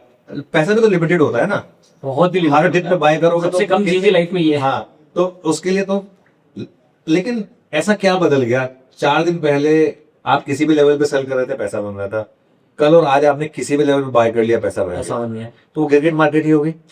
काय की बुल मार्केट, काय की बेयर मार्केट, और ये सब ना हमारे दिमाग में है। तो bull market, bear market actually 80 to 90% time ना ऐसी होती है, वॉलेटाइल, इधर उधर की। लेकिन हम एक चीज में जरूर कहूंगा, लॉन्ग टर्म में हम इंडिया में एक मैसिव बुल मार्केट, उसमें मुझे कोई डाउट। ऐसे क्या एडवांटेज है इंडिया में जो एफआईज को इग्नोर कर रहे हैं, एफआईज की इंडिया में ये अच्छा नहीं है, वो अच्छा नहीं है, या they have a better options in other markets? अच्छा, मैं आपसे एक चीज पूछता हूँ, हैंड ऑन हार्ट, अगर आपको बोला जाए कि आपके पास दो ऑप्शन है इन्वेस्ट करने के, एक है कोरियन मार्केट जहाँ पे ये कंपनियां हैं, एक है चाइनीज कंपनी, चाइनीज मार्केट जहाँ पे ये सब कंपनियां हैं, एक है हम जो हमारे यहाँ क्या नहीं, ट्रेडिशनल तो नहीं, उसके अलावा अब मैं जैसे अमेरिका में सब लोग एआई पे काम कर रहे हैं, राइट। चाइना में सब लोग रोबोटिक्स एआई पे काम कर रहे हैं, हमारे यहाँ सब क्या कर रहे हैं, रील बना रहे हैं। नहीं सच गलत बोल रहा हूँ क्या? हमारे हमारे यहाँ कर रहे हैं क्या हम लोग इनोवेशन? हम लोग बना रहे हैं क्या? ये एंथ्रोपिक 2700 एम्प्लॉयज की कंपनी है, क्लाउड यूज किया आप लोगों ने? सर ट्रस्ट मी, मार्केट में क्लाउड, चैट जीपीटी इनको यूज करना शुरू कर दीजिए, आपकी लाइफ बदल जाएगी। एब्सोल्युटली। इतना इन लोगों In ने seconds मास्टरी they are कर ली है, हाँ। इतनी इन लोगों ने मास्टरी कर ली है, इतना सब कुछ बता दिया है इन लोगों ने, ये लोग किस लेवल पे निकल गए हैं आपको यकीन नहीं होगा। आज की डेट में मैं कोई बड़ा इंटरव्यू करने जाता हूँ, मैं क्लाउड को बोलता हूँ कि यार एक अच्छा सा इंटरव्यू के लिए मेरे लिए क्वेश्चन बना दो, बना के दे देता है मेरे को, और with my style of questioning. And the more you use, वो और the more effective it becomes. Chat GPT मुझे आज की डेट में, मैं आज की डेट में क्यों मेरी रील्स इंस्टाग्राम पे वायरल होती है, मैं उससे थोड़ा सा अभी जो रील बनाने वालों के लिए बोला था, खुद ही मैं रील बना रहा हूँ, लेकिन मैं उस स्टेज पे आ गया हूँ, मैं बना सकता हूँ, है ना। तो मैं चैट जीपीटी को बोलता हूँ कि मुझे ना एक रील चाहिए, ये टॉपिक है, वो मुझे सामने से कहता है I will make it in Anuj single style so that it will get viral. वो मुझे चैलेंज देता है, वो अनुज सिंगल को ही बोल रहा है। और सो मुझे चैट जीपीटी मुझे बोलता है कि I can assure you that if you use this template you will get at least 5 lakh views. Chat GPT ने मुझे बोला ये। तो ये मतलब, तो अब मैं इस चीज पूछ रहा हूँ, अब एंथ्रोपिक जैसी कंपनी है फॉर एग्जाम्पल, Right. इतना 2700 लोगों में इतना बड़ा मार्केट कैप क्रिएट कर दिया, और एप्पल ने एक दिन में अपना मार्केट कैप गेन किया जितनी हमारी इंडिया की पूरी आईटी का मार्केट कैप था। हमारे यहाँ टैलेंट की कमी नहीं है, वो प्रॉब्लम ये है, वो 3 इयर्स हम बोलता है ना, हम हमारे यहाँ क्या होता है, आईआईटी आईआईएम से सब लोग निकलते हैं, उनके मन में क्या होता है मैं बाहर जाके कोई अच्छी से जॉब कर। यहाँ पे क्या है कि अब जैसे वो पिक्चर देखिए लोगों ने, सोशल नेटवर्क, वो मार्क ज़करबर्ग की स्टोरी की जो बनी है, ये हार्वर्ड वगैरह, यहाँ पे ना, यहाँ पे सब एंटरप्रेन्योर पैदा हो रहे हैं, वो सब उनकी थिंकिंग वैसी है, वो उस तरीके से सोच रहे हैं। हमको भी ना थोड़ा सा उस तरीके की थिंकिंग की जरूरत। अब जैसे मैं, और अब हम उस स्टेज में आ भी रहे हैं, ऑनेस्टली स्पीकिंग। अभी तक क्या था, हमारे जो माँ बाप थे सबको था कि बच्चा थोड़ा सा पढ़ लिख जाए, नौकरी कर ले, अच्छा अच्छी कहीं नौकरी लग जाए, घर चल जाए, ठीक हो जाएगा। आज की डेट में हम अपनी नेक्स्ट स्टेज को लेके थोड़ा सा ज्यादा फिर भी होपफुल है, क्योंकि हम उनको ये कह सकते हैं कि बॉस ठीक है, शार्प माइंड है सब। शार्प माइंड, उसके अलावा थोड़े फाइनेंशियल सिक्योरिटी है ना। अभी हम उनको कह सकते हैं, जैसे मेरी बेटी है, मैंने उससे पूछा बेटा क्या करना है, कहती I don't know, perhaps I will open a bakery. तो मैं पहले perhaps I will open a bakery मतलब, कहती है कि मुझे नौकरी नहीं करनी पापा, मेरे को नौकरी देनी है। तो ये माइंडसेट जो है ना, ये थोड़ा सा चेंज हो रहा है, तो अच्छी बात है ये थोड़ा सा। तो देखिए एफआईएस वापस आएंगे, इसमें कोई डाउट नहीं है। हमने पहले भी ऐसे फेस देखे हैं जिसमें एफआईएस की सेलिंग हुई, ये वाला फेस थोड़ा लंबा खींच गया बस, लेकिन वो वापस आएंगे। कब आएंगे वापस? एक बार हमारी अर्निंग्स ग्रोथ वगैरह सब आ जाए वापस, हमारे डेमोग्राफिक डिविडेंड है ना, वो काफी स्ट्रॉन्ग है, काफी स्ट्रॉन्ग है। हम ना चाहते हुए भी खराब नहीं कर सकते, मतलब हम सोच रहे हैं हमें खराब करना है, उसके बाद भी हमारी जो इतनी यंग और वाइब्रेंट पॉपुलेशन है, एडवांटेज, वो हमारी सबसे बड़ी एडवांटेज है। हमें ना बस उस एडवांटेज को डिसएडवांटेज में नहीं बदलना है। सबसे बड़ा होगा अगर ये जॉबलेस ग्रोथ में कन्वर्ट हो गया ना, तो ये हमारे लिए डिसएडवांटेज। और सबसे बड़ा वो है फैक्टर सोशल मीडिया को कम करना। कम ना भी करें तो कम से कम मतलब थोड़ा सा। अभी ऑस्ट्रेलिया में आपने ऑफ रेट देखा, एक रूल आया था, below 18 years you can not have access to हाँ नहीं वो जरूरी ऑल द है, सोशल मीडिया प्लेटफॉर्म। वो जरूरी भी है, वो जरूरी इवन भी है। इंडिया भी वो वो evaluate जरूरी भी है थोड़ा सा। तो दिक्कत पता है क्या है, वो सोशल मीडिया में क्या होता है ना कि आप कुछ अच्छी चीज करोगे 5000 व्यूज आएंगे, कुछ पोड़ करोगे 2 मिलियन व्यूज आ जाएंगे, तो सबको लगता है पोड़ ही करता हूँ मैं। तो इसके लिए तो थोड़ा सा वो उससे थोड़ा सा दूर रहने भी जरूरत है। अनुज भाई, आपका निफ्टी पे भी अच्छा ग्रिप रहता है लेवल्स पे, तो ऐसा कुछ आप डेटा पॉइंट स्पेसिफिक देखते हैं? मैं काफ़ी चीज़ें देखता हूँ एक्चुअली। मेरे साथ ना एक एडवांटेज ये रही थी कि मैं पहले मतलब मेरी करियर मैंने जो शुरू किया था, तो 2003 से लेके 2011-12 तक मैं आई वॉज वर्किंग अंडर उदय, तो वो मुझसे काफी डेटा पॉइंट्स मांगते थे रोज सुबह। मैं रोज सुबह 2-2 घंटे रिसर्च करता था उनके लिए। तो मैं ये सोचता था कि क्यों मांगा है, तो मैं उसको फोकस करता था। ओके। मैं सिर्फ डेटा और डिटेल के लिए दे रहा मैं मेरी ना फाउंडेशन काफी स्ट्रॉन्ग रही थी। मैंने 10-15 साल जो मैं कैमरा पे नहीं आया था, मैं सिर्फ बैकग्राउंड में रिसर्च की थी। टचवुड मुझे लगता है कि मुझे उसका एडवांटेज मिला। तो मैंने मतलब क्वेश्चन पूछने शुरू किए कि इसका क्या मतलब है, क्यों है, डेटा पढ़ता था मैं। और एक और चीज बताऊं मैं आपको, मैं अपने आप को बहुत टचवुड लकी मानता हूँ इस मामले में। वो जो सीट पे मैं बैठता हूँ ना कुछ जादू है उसमें, कुछ मैजिक है, कुछ कहीं ना मुझे वो चिल्ला के कुछ वो वाइब आ जाता है। वो वाइब आ जाती है। वो थोड़ा सा मैं फील कर पाता हूँ कि पब्लिक क्या कर रही है, रिटेल क्या कर रहा है, HNIs क्या कर रहे हैं, FIS क्या कर रहे हैं। वो स्क्रीन ना कुछ बता देती है आपको। तो अब बहुत लोग मुझे पूछते हैं कि आप टेक्निकल देखते हैं, फंडामेंटल देखते हैं, एफिडो देखते हैं। मैं सबका Combination of सबका कॉम्बिनेशन, मार्केट पोजीशनिंग फिर उसका व्यू बनाते हैं। तेमा भी बनाता हूँ। उसमें ग्लोबल आ गया, डेटा पॉइंट्स आ ग्लोबल आ गए, गए, सेंटिमेंट्स आ गए। सेंटिमेंट्स आ गए। और मैं एक चीज मेरा बहुत क्लियर है, मेरा जो व्यू होता है ना, ये बात तो आई थिंक आपने से ज्यादातर लोग मानेंगे, मेरा व्यू क्रिस्टल क्लियर होता है। Present में होता है। या तो सही होगा या गलत होगा, मतलब घुमा फिरा के नहीं कि अगर ये हो गया तो ये, अगर वो हो गया तो। एक क्रिस्टल क्लियर Clarity के रहता है, साथ। क्लैरिटी के साथ, और actionable actionable for next 3-4-5 actionable for next 3-4-5 days या 3-4-5 जो भी है फॉर दैट तो डे। एक इन्वेस्टर को, ट्रेडर को पैसा लगाना हो या ट्रेड भी करना हो तो फेयर इनफ, मतलब वैसे ही होता है। वो उसके साथ, और प्रॉपर्टी। एंड मैं सिंपल यही बोलता हूँ कि अगर इसके नीचे आ गया तो व्यू नेगेटिव हो जाएगा फिर। तो वो मेरा जो माइंडसेट होता है वो बहुत क्लियर। अच्छा। 25 साल के जब आप थे तो सक्सेस कुछ और थी। हाँ। अभी सक्सेस क्या है, अभी क्या क्या अचीव करना है? ये सक्सेस है। अभी आप सब लोग बैठे हैं, सब मेरे लिए तालियां बजा रहे हैं, मतलब इससे बड़ी सक्सेस नहीं है, इससे बड़ी सक्सेस नहीं है। मैं एयरपोर्ट पर जाता हूँ, लोग मुझे पहचानते हैं, मेरे साथ सेल्फी लेते हैं। आज आप बिलीव नहीं करेंगे, आज मैं प्लेन में बैठा हुआ था, मेरे सामने वाली रो में एक फैमिली बैठी हुई थी। वो बार बार पीछे मुझे मुड़ रहे हैं, फिर पीछे मुझे मुड़ रहे हैं। फिर उनमें से एक ने पूछ लिया कि सर आप, मैं नाम वही हूँ। तो उन्होंने कहा कि सर आपके साथ फोटो जाए। मैं कहा बिल्कुल है। तो मुझे वो चीजें, सर बताऊँ, मेरे लिए वो सक्सेस। और ये फेस तो मैंने आपके साथ देखा है लास्ट 8-10 साल में। तो मतलब मैं खुद के लिए, मेरे लिए ना रेवोल्यूशन रहा है। I know. मैं जैसे जहाँ, और ये चेंज आया जब मैं इंग्लिश चैनल से हिंदी चैनल में हिंदी चैनल में। उसके बाद, क्योंकि हिंदी चैनल में आने के बाद जो Audience का प्यार मिला। ऑडियंस का प्यार मिला, मतलब आप बिलीव नहीं करोगे। मैं इंस्टाग्राम का एग्जांपल देता हूँ। 3 साल पहले मेरे 0 फॉलोवर थे इंस्टाग्राम पे। I know. मैंने स्टार्ट किया, आज की डेट में मैं भगवान की दया से किसी भी बिजनेस चैनल के किसी भी एंकर से सबसे ज्यादा फॉलोअर्स हैं आज की डेट में, बिजनेस लीडर्स में तो बिजनेस में। तो मुझे वो कहीं ना कहीं इतना प्यार मिला। ऑलमोस्ट 8 लाख फॉलोअर होने वाले हैं आज इंस्टाग्राम पे।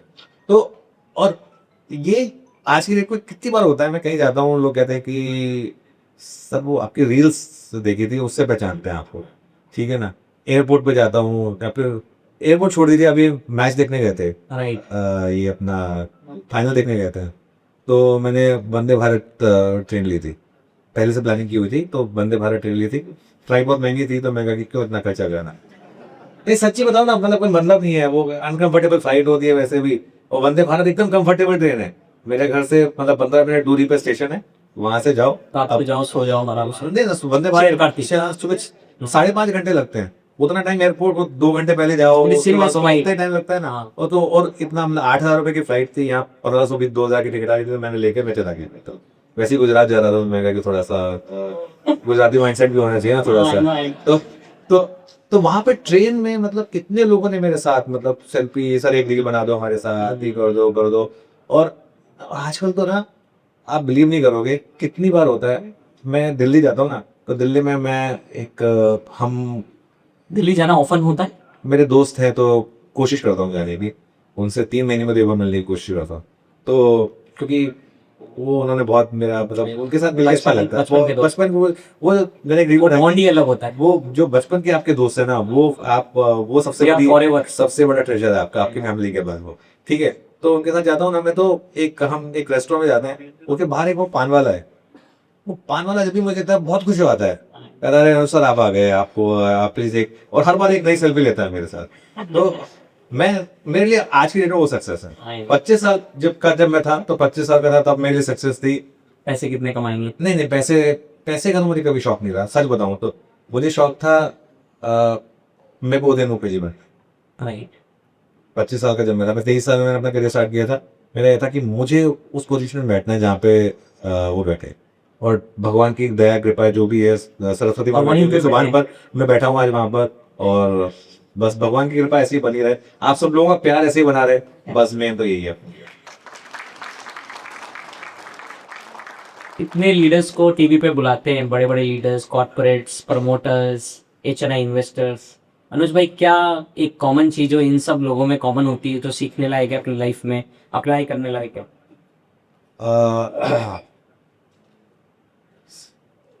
आई थिंक ज्यादातर लोगों में ना विजन बहुत क्लियर है, विजनरी, विजनरी है सारे के सारे, लंबा सोचते हैं। लंबा सोचते हैं, जबरदस्त विजन है, जबरदस्त। और जितने भी लोग सक्सेसफुल हुए ना, ये इनमें कहीं ना कहीं एक ये था कि 20 साल का व्यू, 50 साल का व्यू, इस तरीके से सोचते हैं। जैसे एग्जांपल देता हूँ उदय कोटक का। उदय कोटक। उदय कोटक, अब उदय कोटक, अब जब 2003 में गवर्नमेंट के रूल्स चेंज हुए थे, तब उस समय पर कहते हैं मार्केट में 3 केस थे, राइट। निमेश कंबानी, हेमंत कोठारी और उदय कोटक। उदय कोटक आज की डेट में आप उदय कोटक का नेटवर्क देखो वर्सेस अदर्स से किस लेवल का है। फार भी। क्योंकि बाकियों ने क्या किया, बाकियों ने अपना स्टेक बेच के वो पैसा ले लिया, एंजॉय कर लिया। उदय कोटक ने गोल्डमैन का स्टेक बाय आउट कर लिया। आया। था सब विजनरी, क्योंकि वो विजनरी थे, उनको दिख रहा था कि 20 साल बाद क्या हो सकता है। ये स्मार्ट है। उन्होंने कभी ये नहीं सोचा होगा कि मेरी वेल्थ इतनी हो जाएगी। सच बता रहा हूँ मैं, आज की डेट में कोई भी आप किसी को भी उठा के दे दीजिए, किसी ने 20 साल पहले ये नहीं सोचा था कि ये चाहे रूपा ग्रुप वाले हों, चाहे कोई भी हो, कोई भी किसी ने नहीं सोचा होगा कि मेरी इतनी वेल्थ बन जाएगी। लेकिन विजन था, विजन। है ना। आज की डेट में भी जो एकदम यंग प्रमोटर्स हैं, सबसे बड़ा एग्जांपल देता हूँ मैं, आप मार्क जकरबर्ग है जैसे। अब खैर हमने तो कभी नहीं किया मार्क जकरबर्ग का इंटरव्यू, लेकिन मार्क जकरबर्ग ने 2 चीजें की। इंस्टाग्राम खरीदा $1 बिलियन में, व्हाट्सएप खरीदा $16 बिलियन में। जब इंस्टाग्राम $1 बिलियन में खरीदा, लोगों ने कहा क्या पागल आदमी, $1 बिलियन क्या खरीदा? है ना, क्या खरीद लिया एक फोटो ऐप। और जब व्हाट्सएप खरीदा $16 बिलियन में, इतना पैसा दे दिया। आज की डेट में मेटा में फेसबुक की वैल्यू 0 है, उसका सारा मार्केट कैप व्हाट्सएप और इंस्टाग्राम की वजह से आता है। एब्सोल्यूट। आप में से कोई यूज करता है फेसबुक? फेसबुक को यूज करता है। करते कम कर। व्हाट्सएप कौन यूज करता है? सब यूज कर रहे हैं। इंस्टाग्राम कौन करता है? कई तो करते ही होंगे, है ना। तो वो विजन था उस समय। आज ही आपने एक अच्छी रील डाली थी, legendary Shane Warne. Shane Warne. So he was also a visionary. मतलब Shane- I am surprised to see that. मैं शेन वॉर्न, मतलब देखो, उसने 40 साल की उम्र में रिटायरमेंट से बाहर आया, चाहता तो 30 करोड़ की सैलरी ले सकता था साल की। उसने कहा कि नहीं, मुझे सैलरी मत दो, मुझे स्टेक दे दो। राजस्थान रॉयल्स में। तो ये स्टोरी आप लोगों में जिन्होंने नहीं सुनी, अभी कल राजस्थान रॉयल्स की डील हुई है ना। तो इतने $1.63 बिलियन। $1.63 बिलियन में जब वो कंपनी, जब वो टीम आई थी, तब $60 मिलियन की टीम थी वो। तो $60 मिलियन की टीम में शेन वॉर्न ने कहा कि मेरे को 0.75% स्टेक एवरी टाइम जब मैं खेल रहा हूँ, हर साल मेरे को हर साल मेरे को पगार नहीं चाहिए। 40 साल के थे वो, उनको भी पता था कि और 4 साल ही खेलने वाले हैं मैक्सिमम। वो 4 साल ही खेले, वो 3% उनकी एफर्टी हो गई। Right. उस समय पे 3% 50 मिलियन का $1.5 मिलियन। हाँ। $1.5 मिलियन तो वैसे ही शेन वॉर्न को मिलते हैं उस प्लेयर को। आज की डेट में उस स्टेक की वैल्यू जो राजस्थान रॉयल्स की जो ओरिजिनल वैल्यूएशन थी उतनी है, $50 मिलियन। वो अपने बच्चों के लिए $50 So million 100% stake is equal to 3% stake. Exactly 3% stake. And $50 million is like 5,000 crore almost. हाँ नहीं, $50 मिलियन कितना हो गया आपका? 500 500 करोड़ डॉलर। हाँ हो गया, हो गया ना। 5 करोड़ डॉलर हो गया। हाँ। तो ठीक है, मतलब 500-600 करोड़ हो गया, बट उतना भी काफी है ना, मतलब आपकी फैमिली के लिए। तो सैलरी में नहीं आ पापा। सैलरी से कुछ भी नहीं आता, सैलरी से क्या कुछ आता है। मैं ऐसा लाइफ बार सैलरी कमाइए, कुछ आया पड़ना है सैलरी से। अभी नाम आ रहा है ना। हाँ नाम आ रहा है। मैं एक बार बताऊं, मैं हमेशा बोलता हूँ, मेरे लिए अगर कोई बोले ना कि what is in your life the greatest company, मैं बोलता हूँ नेटवर्क 18। नेटवर्क 80 क्यों? मैं जो भी हूँ नेटवर्क 18 की वजह से, क्योंकि यहाँ पे मुझे सब कुछ मिला है, तो इस वजह से। बहुत प्यार मिला है। बहुत कितने साल हो गए नेटवर्क 80 में? 23 साल हो गए। 23 इयर्स। 46 का हूँ, 23 हो तो गए। स्टार्ट किया आधी इंटर्न से। आधी जिंदगी वहां बीत चुकी है। स्टार्ट किया इंटर्न से। हाँ, then you become an analyst, analyst, senior फिर anchor, editor, senior editor, stock managing editor, editor. फिर डेप्यूटी एग्जीक्यूटिव एडिटर, फिर मैनेजिंग। Next what? नेक्स्ट तो ये चल रहा है, अच्छा चल रहा है। देखो लाइफ में ना कंसोलिडेशन बहुत जरूरी होता है। हमेशा ये नहीं सोचना चाहिए कि और क्या होगा 2 साल के बाद।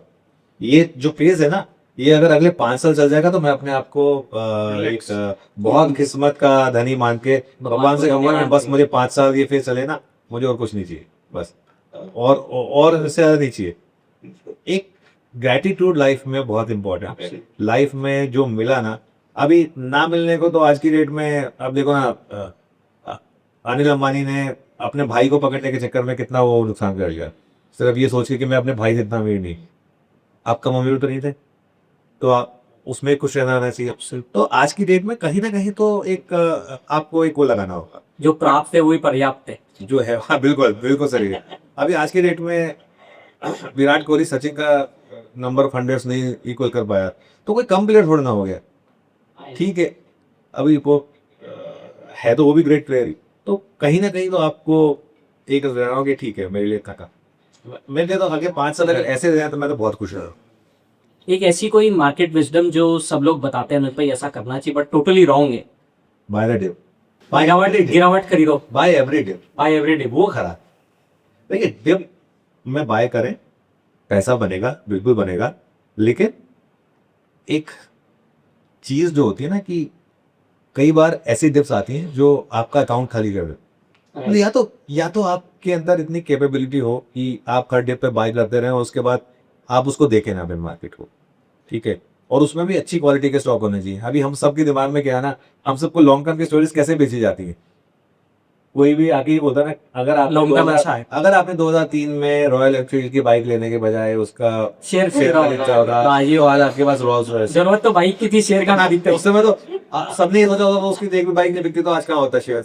ठीक है, अच्छा दूसरी बात, उस समय मैंने अगर पुंजलॉय ले लिया होता तो, उस समय मैंने यूनिटेक ले लिया होता तो, उस समय मैंने अगर पेंटासॉफ्ट ले लिया होता तो, उस समय मैंने अगर वो लोगों ने लिए भी होंगे पिछले 2-3 साल के। मैं आपको भतेरो एग्जांपल दे देता हूँ, मैं नाम नहीं लूंगा, भतेरो एग्जांपल दे देता हूँ। जो लोग लेके बैठे हैं आज की डेट में 70-80% नीचे हैं, और वो स्टार्ट करते हैं एज ए ट्रेडर, एक बार लॉस होता है तो वो बन जाते हैं इन्वेस्टर, फिर वो लॉन्ग टर्म इन्वेस्टर बन जाते हैं। अब वो लॉन्ग टर्म का अल्ट्रा लॉन्ग टर्म इन्वेस्टर भी बन जाएंगे ना, उनका पैसा नहीं आने वाला, उसको नहीं आने वाला। तो इसमें ना ये ना हमारे माइंड में स्टोरीज है, बाय द डिप, ये बाय द डिप। कई बार मार्केट में डिप आए और अगर आपको लगे कि नहीं ये स्टॉक जो है बाहर हो जाओ इससे, तो बाहर होना जरूरी है। लॉस काटना बहुत जरूरी है इस समय, जो लोग नहीं कर पाते।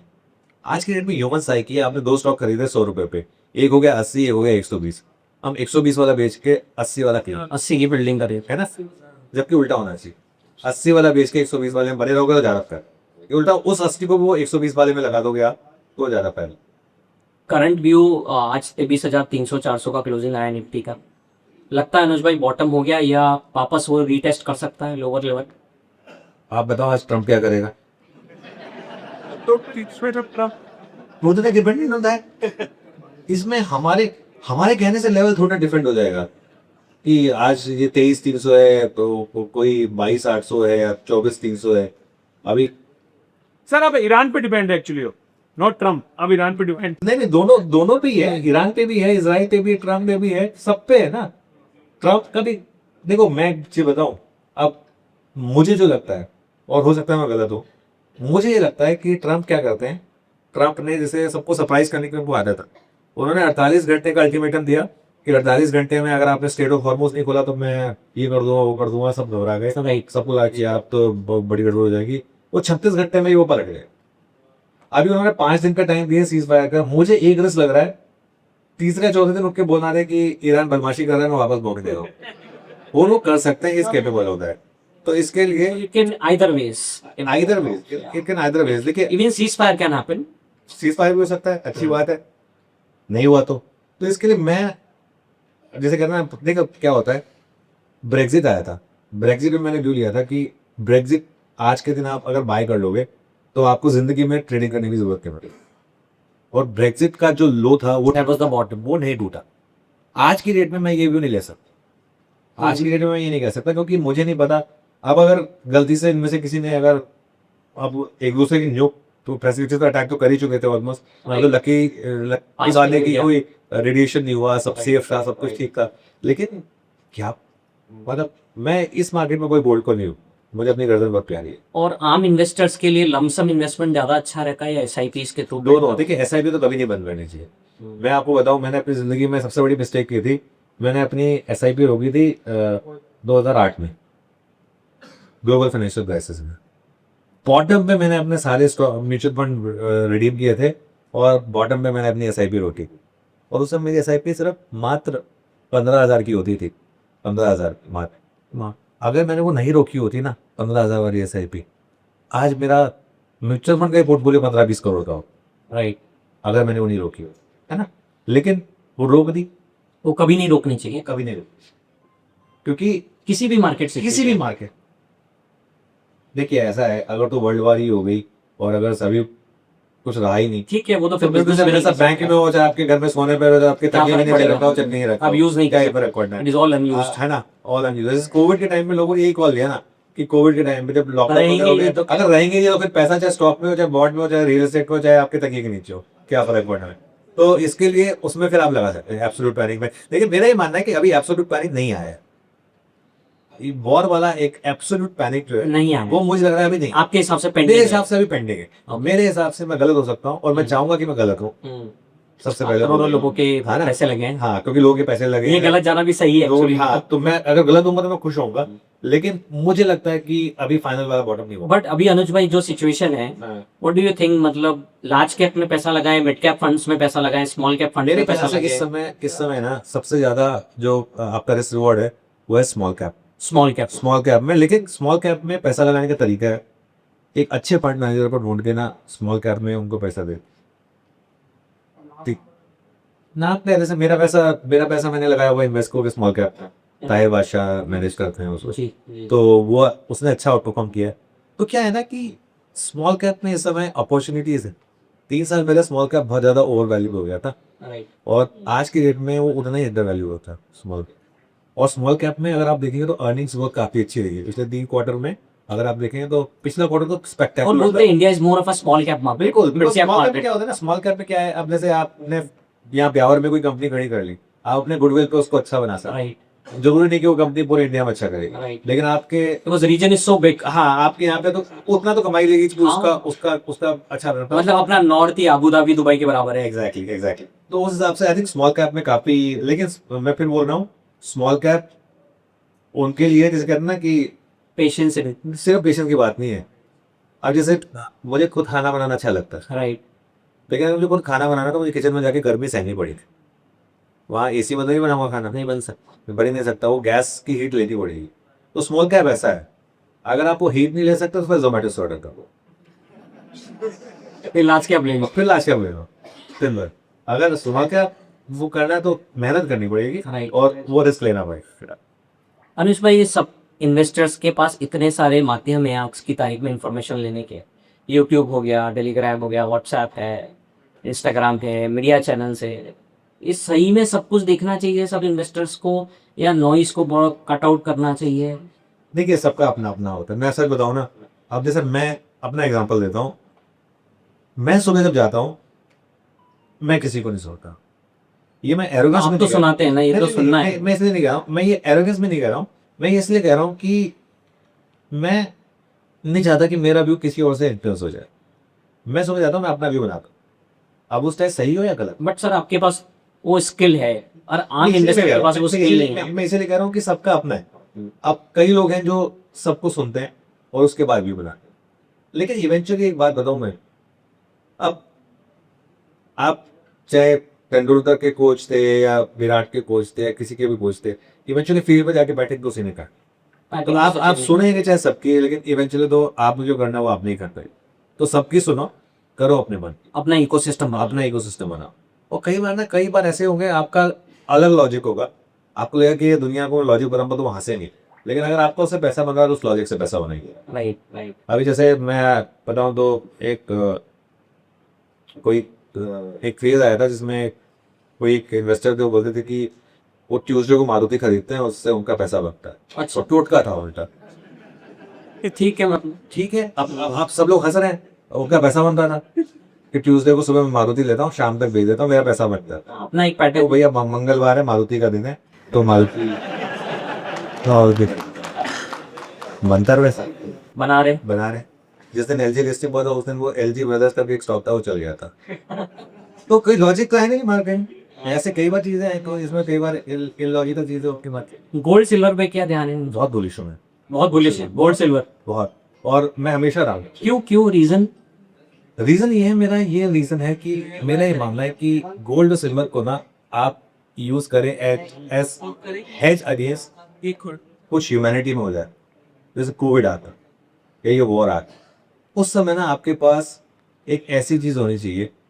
मेरी थॉट प्रोसेस है ना, मेरी थॉट प्रोसेस ये है कि मेरे पास कल मान लीजिए ये वॉर बहुत बढ़ गई, सब कुछ लॉकडाउन हो गया, आप अपने घर में बैठे हैं, आपकी करेंसी की कोई वैल्यू नहीं है, कुछ नहीं है, उस समय आपको अपने घर के लिए आटा या चावल लाना है, तो सामने वाला कहेगा मैं उसके अगेंस्ट अगर आप मुझे गोल्ड का कॉइन दोगे तभी बोलूँगा, ऐसे पढ़ना देखूंगा। कल को अगर ऐसी स्टेज आ जाए तो क्या मेरे पास गोल्ड होगा उस समय के? नहीं होगा। मैं उस तरीके से पूछता, मैं गोल्ड और सिल्वर को इन्वेस्टमेंट नहीं मानता, मैं मानता हूँ कि Safety ये as such। Safety as safety होनी चाहिए। बाई चांस उसकी वैल्यू बढ़ जाए तो अपनी, बाई चांस बढ़ी है गोल्ड की वैल्यू, लगातार गोल्ड और सिल्वर साथ साथ चले वैसे पिछले 20 साल में। राइट। गोल्ड उतना ही रिटर्न दिया जितना सिल्वर थोड़ा हाई बीटा है। जितना निफ्टी ने दिया, गोल्ड और निफ्टी सब, गोल्ड और निफ्टी ने मोर उतना ही रिटर्न दिया, राइट। है ना? तो ठीक है, मतलब लास्ट 15-20 साल। लास्ट 15-20 साल में तो ठीक है, और थोड़ी सेफ्टी भी होती है। गोल्ड तो आप पहन भी सकते हैं, निफ्टी को तो पहन भी नहीं सकते, तो ठीक है, मतलब थोड़ा सा तो गोल्ड होना चाहिए मेरे ख्याल से। तो 2026 में अगर 12 महीने का व्यू लेना हो तो गोल्ड सिल्वर लगाएं, पैसा स्टॉक मार्केट में लगाएं, क्या करना चाहिए? नहीं, मैं ऑनेस्टली मेरी काबिलियत से बाहर है ये। 12 महीने बाद क्या होगा मैं नहीं कह सकता। 12 महीने बाद, हाँ आप मुझे 12 साल बाद का पूछोगे तो मैं बोल सकता बताओ, चलो 12 साल में आपको। हूँ। 12 साल के बाद निफ्टी आपका मान के चलें, आज हम 23,000 पर है मोटा मोटी। 12 साल पहले कहाँ थे? 7,000 पे थे, मोटा मोटा 3 गुना हुआ है पैसा, 2015 3 गुना हुआ है। ठीक है। 12 साल में हम 70,000 के करीब, इतना कॉन्फिडेंस है। राकेश झुंझुनवाला ने मुझे एक बात कही थी कि अनुज निफ्टी 1.5 लाख होगा, तुम देखोगे अपनी लाइफ में, मैं नहीं देखता हूँ। उन्होंने मुझे बात की थी, क्योंकि मुझे पता था उनके हेल्थ के बारे में। Right. तो वो मतलब 12 साल का मुझे पता है, 12 महीने का क्या होगा मुझे नहीं पता। अनफॉर्चुनेटली हमारा प्रोफेशन ऐसा है कि 12 महीने छोड़ो, हम तो 12 घंटे का ही बोले तो लोग कहते थे 12 मिनट का ही बताना पड़ता है। हाँ, जब मैंने अपना करियर शुरू किया था तो लॉन्ग टर्म होता था 1 साल, उसके बाद धीरे धीरे लॉन्ग टर्म हो गए 6 महीने, आज लॉन्ग टर्म है BTST। आज तो ऑप्शन ट्रेडर ऑप्शन लेने के 10 मिनट बाद बोलता है कि पैसा नहीं बनता, क्या करूँ अभी? लोगों के ना वो चेंज हो गए हैं, मतलब माइंडसेट चेंज हो गए हैं। मैं आपको एक छोटी सी स्टोरी बताता हूँ। मैं काम कर रहा था, मुझे मेरी बिल्डिंग की सेक्रेटरी का फोन आया, उन्होंने कहा कि अनुज जी आप शाम को आधा घंटा दे सकते हैं क्या? मैंने क्या हुआ? उन्हें जो हमारे सिक्योरिटी हेड है ना वो रिटायर हुए हैं, उन्हें ना थोड़ा सा गाइडेंस चाहिए इन्वेस्टमेंट के लिए, तो हमें लगा कि आपसे बेटर कौन हो सकता है। अच्छा, सिक्योरिटी गार्ड। हाँ, सिक्योरिटी गार्ड के जो हेड थे, तो मुझे अच्छा लगा, मैंने कहा ठीक है, मैं गया उनसे मिलने, मैंने कहा हाँ जी। तो उन्होंने कहा कि सर मेरे पास, मैं कहा कितना कॉर्पस है आपका लगाने के लिए? उन्होंने कहा 20 से 22 लाख मैंने सेव किया, मुझे वो इन्वेस्ट करना है। मैंने कहा अच्छा उसमें से कितना? बोले मैं तो सारा इन्वेस्ट करने रखा हूँ। मैंने कहा सारा मत इन्वेस्ट करिए, थोड़ा सा कम करिए। फिर मैंने कहा अच्छा ऑब्जेक्टिव क्या है? बोले ऑब्जेक्टिव, मेरी 2 बेटियाँ हैं, दोनों अभी कॉलेज में पढ़ रही, उनकी शादी ये करनी है, ये करना, उसके लिए पैसा चाहिए। गवर्नमेंट कॉलेज से पढ़ रही थी तो कोई फीस भी तो ज़्यादा है नहीं, लेकिन वो ये बस ठीक ठाक अम्ब्रेला जाएगी, उसके बाद शादी करनी है। मैंने चलो ठीक है, यहाँ तक भी मामला ठीक है। फिर मैंने सबसे इम्पोर्टेंट सवाल पूछा, मैं कहा कि आपके रिटर्न एक्सपेक्टेशन पे है? तो उन्होंने बोला 15%। तो मैंने कहा कि चलो, मैंने कहा देखो थोड़ा ज़्यादा हो गया 15%। मैंने कहा क्योंकि एक 12% रीजनेबल क्या अगर होती है, 12% मतलब मान के चलते हैं मार्केट में रीजनेबल क्या करें 12% सेटिस्फेक्शन है वहाँ पे। मैंने 12% रीजनेबल, लेकिन आप 15 कह के थोड़ा हम कोशिश करते हैं कि आपने कुछ ऐसा बनाए कि 13-14% का आपका बन जाएगा। कहते बन गया, तो हम काम करते हैं उस पर। तो वहां पे उन्होंने मुझे रोक दिया, बोला दिस सर सॉरी आप थोड़ा गलत समझ गए। मैं क्या? बोले 15% हैंडबल नहीं, मंथली। मैंने 15% मंथली? बोले हाँ सर उतना तो बनता है स्टॉक मार्केट में, मैंने सुना है बनता है उतना। मैं कहा सर आपको जब पता चल जाए कि कौन बना के देना, मैं मुझे भी बताइए। मैं भी चल जाता, सारा पैसा वहीं लगा दूँ। सारा पैसा मिल रहा है वो। एक्चुअली 2022 से 23 का पेज ही ऐसा है, एक साल बहुत ही वो एक साल ऐसा आया था जिसमें लोगों को लग रहा था कि बस मार्केट में हर महीने सुबह कब हो 9:30 कब 9:15 मार्केट ऐसा ऐसा टाइम आया था, लोग अपनी फोन की ईएमआई नहीं देते थे, उस पैसे का ऑप्शन खरीद देते थे। उनको ये लगता था कि 7 दिन के बाद इसका 3 गुना हो जाएगा, उसमें समय ईएमआई दे दो। कितने लोगों ने माइक्रो फाइनेंस में डिपॉजिट किए हैं, क्योंकि वो पैसा जो था ना वो स्टॉक मार्केट पर्सनल लोन लेके स्टॉक मार्केट पर्सनल लोन देके स्टॉक मार्केट में नहीं लगा रहे थे, ऑप्शन में लगा। ऑप्शंस पे लगा। जो सबसे ज्यादा बेड़ा कर हुआ वो यहीं पे हुआ ना, जो लोग लोन ले लेके पैसा ऑप्शन में लगा रहे हैं। मतलब कितनी ज्यादा, मतलब आप लोगों को, एक तो आप इनमें से किसी को 25% से कम पे लोन तो मिलेगा नहीं, अनसिक्योर्ड लोन अगर आप लोगे तो। उसके बाद आप उसको लेवरेज लेके आप एफएनओ में लगा दोगे, ऑप्शन में लगा दोगे, and then you lose all money. You lose all money, जेब से पैसा जाएगा प्लस सोचो। और उसका जो फिर एक विशेष सर्कल बनता है ना, वो एक फिर जबरदस्त विशेष सर्कल बनता है। और अभी भी ये चल रहा है। अभी भी चल रहा है, मैंने अपनी Not फैमिली में stop. देखा है, फॉरगेट अबाउट एनीवन एल्स, मैंने अपनी खुद की फैमिली में देखा है। You don't stop. मतलब डिस्टेंट कजिन्स हैं, लेकिन देखा है मैंने ये होते हुए। तो वो थोड़ा सा मतलब लोगों को अपनी ग्रीड कंट्रोल करने की जरूरत है। चलो थोड़ा रैपिड फायर कर लेते हैं। आपकी कोई ऐसी बोरिंग आदत जो आप रोज करते हैं? बोरी का, हाँ, बहुत बोरिंग हो आदत। मैं टाइम पे सो जाता हूँ, 9:30 बजे सो जाता हूँ मोस्टली डेली। डेली। मतलब कोशिश करता हूँ कि 9:30 बजे सो जाऊँ। मतलब अगर 10 या 10:30 बजे है तो मुझे एंजाइटी होती और अनुज भाई कौन रोल मॉडल हैं आपके, है। या हर फील्ड में अलग अलग रोल मॉडल? नहीं, रोल मॉडल मेरे, अगर मैं देखो अपने आप को स्पोर्ट्स से काफी क्लोजली, तो मेरे रोल मॉडल मैं कहूँगा सचिन तेंदुलकर। सचिन था, हाँ, बिकॉज अरे जो डिसिप्लिन सचिन में था ना, मेरे ख्याल से despite being the greatest, still every day practising. मतलब रणजी ट्रॉफी में हर साल फिर भी खेलना, राइट। ठीक है। अभी उनके बेटे की शादी हुई, क्या एक नॉर्मल एक आम, क्या सचिन नहीं करता बहुत ही peaceful शोशेबाजी से शादी, सबको बुला के, दुनिया भर को बुला के नहीं कर सकते थे। एकदम पीसफुल शादी हो गई, कुछ वो नहीं था, कोई बहुत ज्यादा वो नहीं, टिपिकल महाराष्ट्रियन स्टाइल में एक सिंपल से होटल में शादी की। ऐसा भी नहीं कि कोई बहुत ज्यादा कहीं जाकर कोई आइलैंड बुक कर दिया, ये सब कर दिया, वो सब कर दिया, कुछ नहीं किया। तो ये आपके टाइप से एकदम। हाँ, मतलब आप उनके टाइम का बन जाए तो फिर तो लाइफ में और क्या चाहिए, सचिन टाइप के बन जाए तो। लेकिन हाँ, मतलब वो मेरे लिए वो मतलब बुल हैं या बैर हैं? मैं तो बोलूँ, देखिए दिल से तो बोल, भारत में तो बोले। देखिए बेयर बॉल जो होती है ना, बेयर बॉल होती है वो 3 महीने के लिए, 6 महीने के लिए, लोगों के पोर्टफोलियो बचाने के लिए, थोड़े से एक फेजेस के लिए। लेकिन अगर आपको लॉन्ग टर्म में पैसा बनाना है, वेल्थ क्रिएशन तो बुल बन के बने, वेल्थ क्रिएशन विदाउट बुल बनेंगे। आप एक स्टॉक को बेचेंगे, वो कितना हो सकता है मैक्सिमम? 0, उससे ज्यादा नहीं होगा ना। This is your return. That's your maximum upside maximum. लेकिन अगर आप कोई स्टॉक खरीदते हैं और होल्ड करते हैं, उसकी कोई अपसाइड की कोई वो नहीं है, अनलिमिटेड वो अपसाइड। 10,000 टाइम्स भी हो सकता है ना। तो दिल से बुल। दिल से बुल। बट कभी कभी बैर। कभी कभी बेयर बनना पड़ता है थोड़ा सा, मतलब मार्केट सिचुएशन के हिसाब से। वो रियलिस्टिक, अपने रियलिस्टिक कह सकते हैं। राइट। मैं सिचुएशन के हिसाब से अपने आप को रियलिस्टिक समझता हूँ।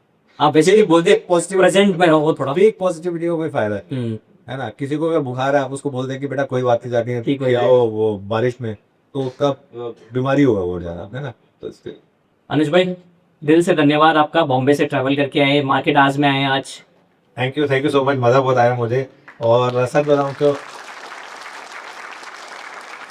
ऑडियंस का प्यार और ऑडियंस का इतना प्यार, मतलब, और जो एंड में आपने बोला कि एक भी सीट खाली नहीं हुई, सब बैठे रहे। हाँ। और एंड में भी आपने बोला कि नहीं थोड़ा इसको और एक्सटेंड कीजिए। आज आपने मतलब मेरा दिल भर गया, सच बताऊं तो। बेबाक अपनी स्टोरी हमने सुनी, आपकी कहानी हाँ, पूरी नहीं, बहुत दिल को छूने वाली। मैं तो चाहता हूँ कि मेरी स्टोरीज से, जैसे कहना कि मेरी गलतियों से लोग सीखें, और अगर जो मैंने अच्छी चीज की है वो पहले लोगों को बता दूं, तो मेरा तो लाइफ का ही हमेशा ही रहता है। But thank you so much, दिल से बहुत मजा आया आप लोगों के साथ आज। But thank you so much, मजा आया। थैंक्स अनुज भाई फॉर कमिंग, दिल से धन्यवाद हम सब पूरी फैमिली की ओर से। You got a great office, massive, wonderful team. Thank you. बहुत बहुत मतलब बहुत अच्छा लगा। Uncle thank you so much, और ऑल द बेस्ट आपको आगे के लिए। Thank you so much. Thank you so much. So this is your host Siddharth Karnawat signing off from Dalal Street Studio at Blue Sky Talks. So please subscribe our channel and do like and watch for more such interesting episodes. Thank you so much.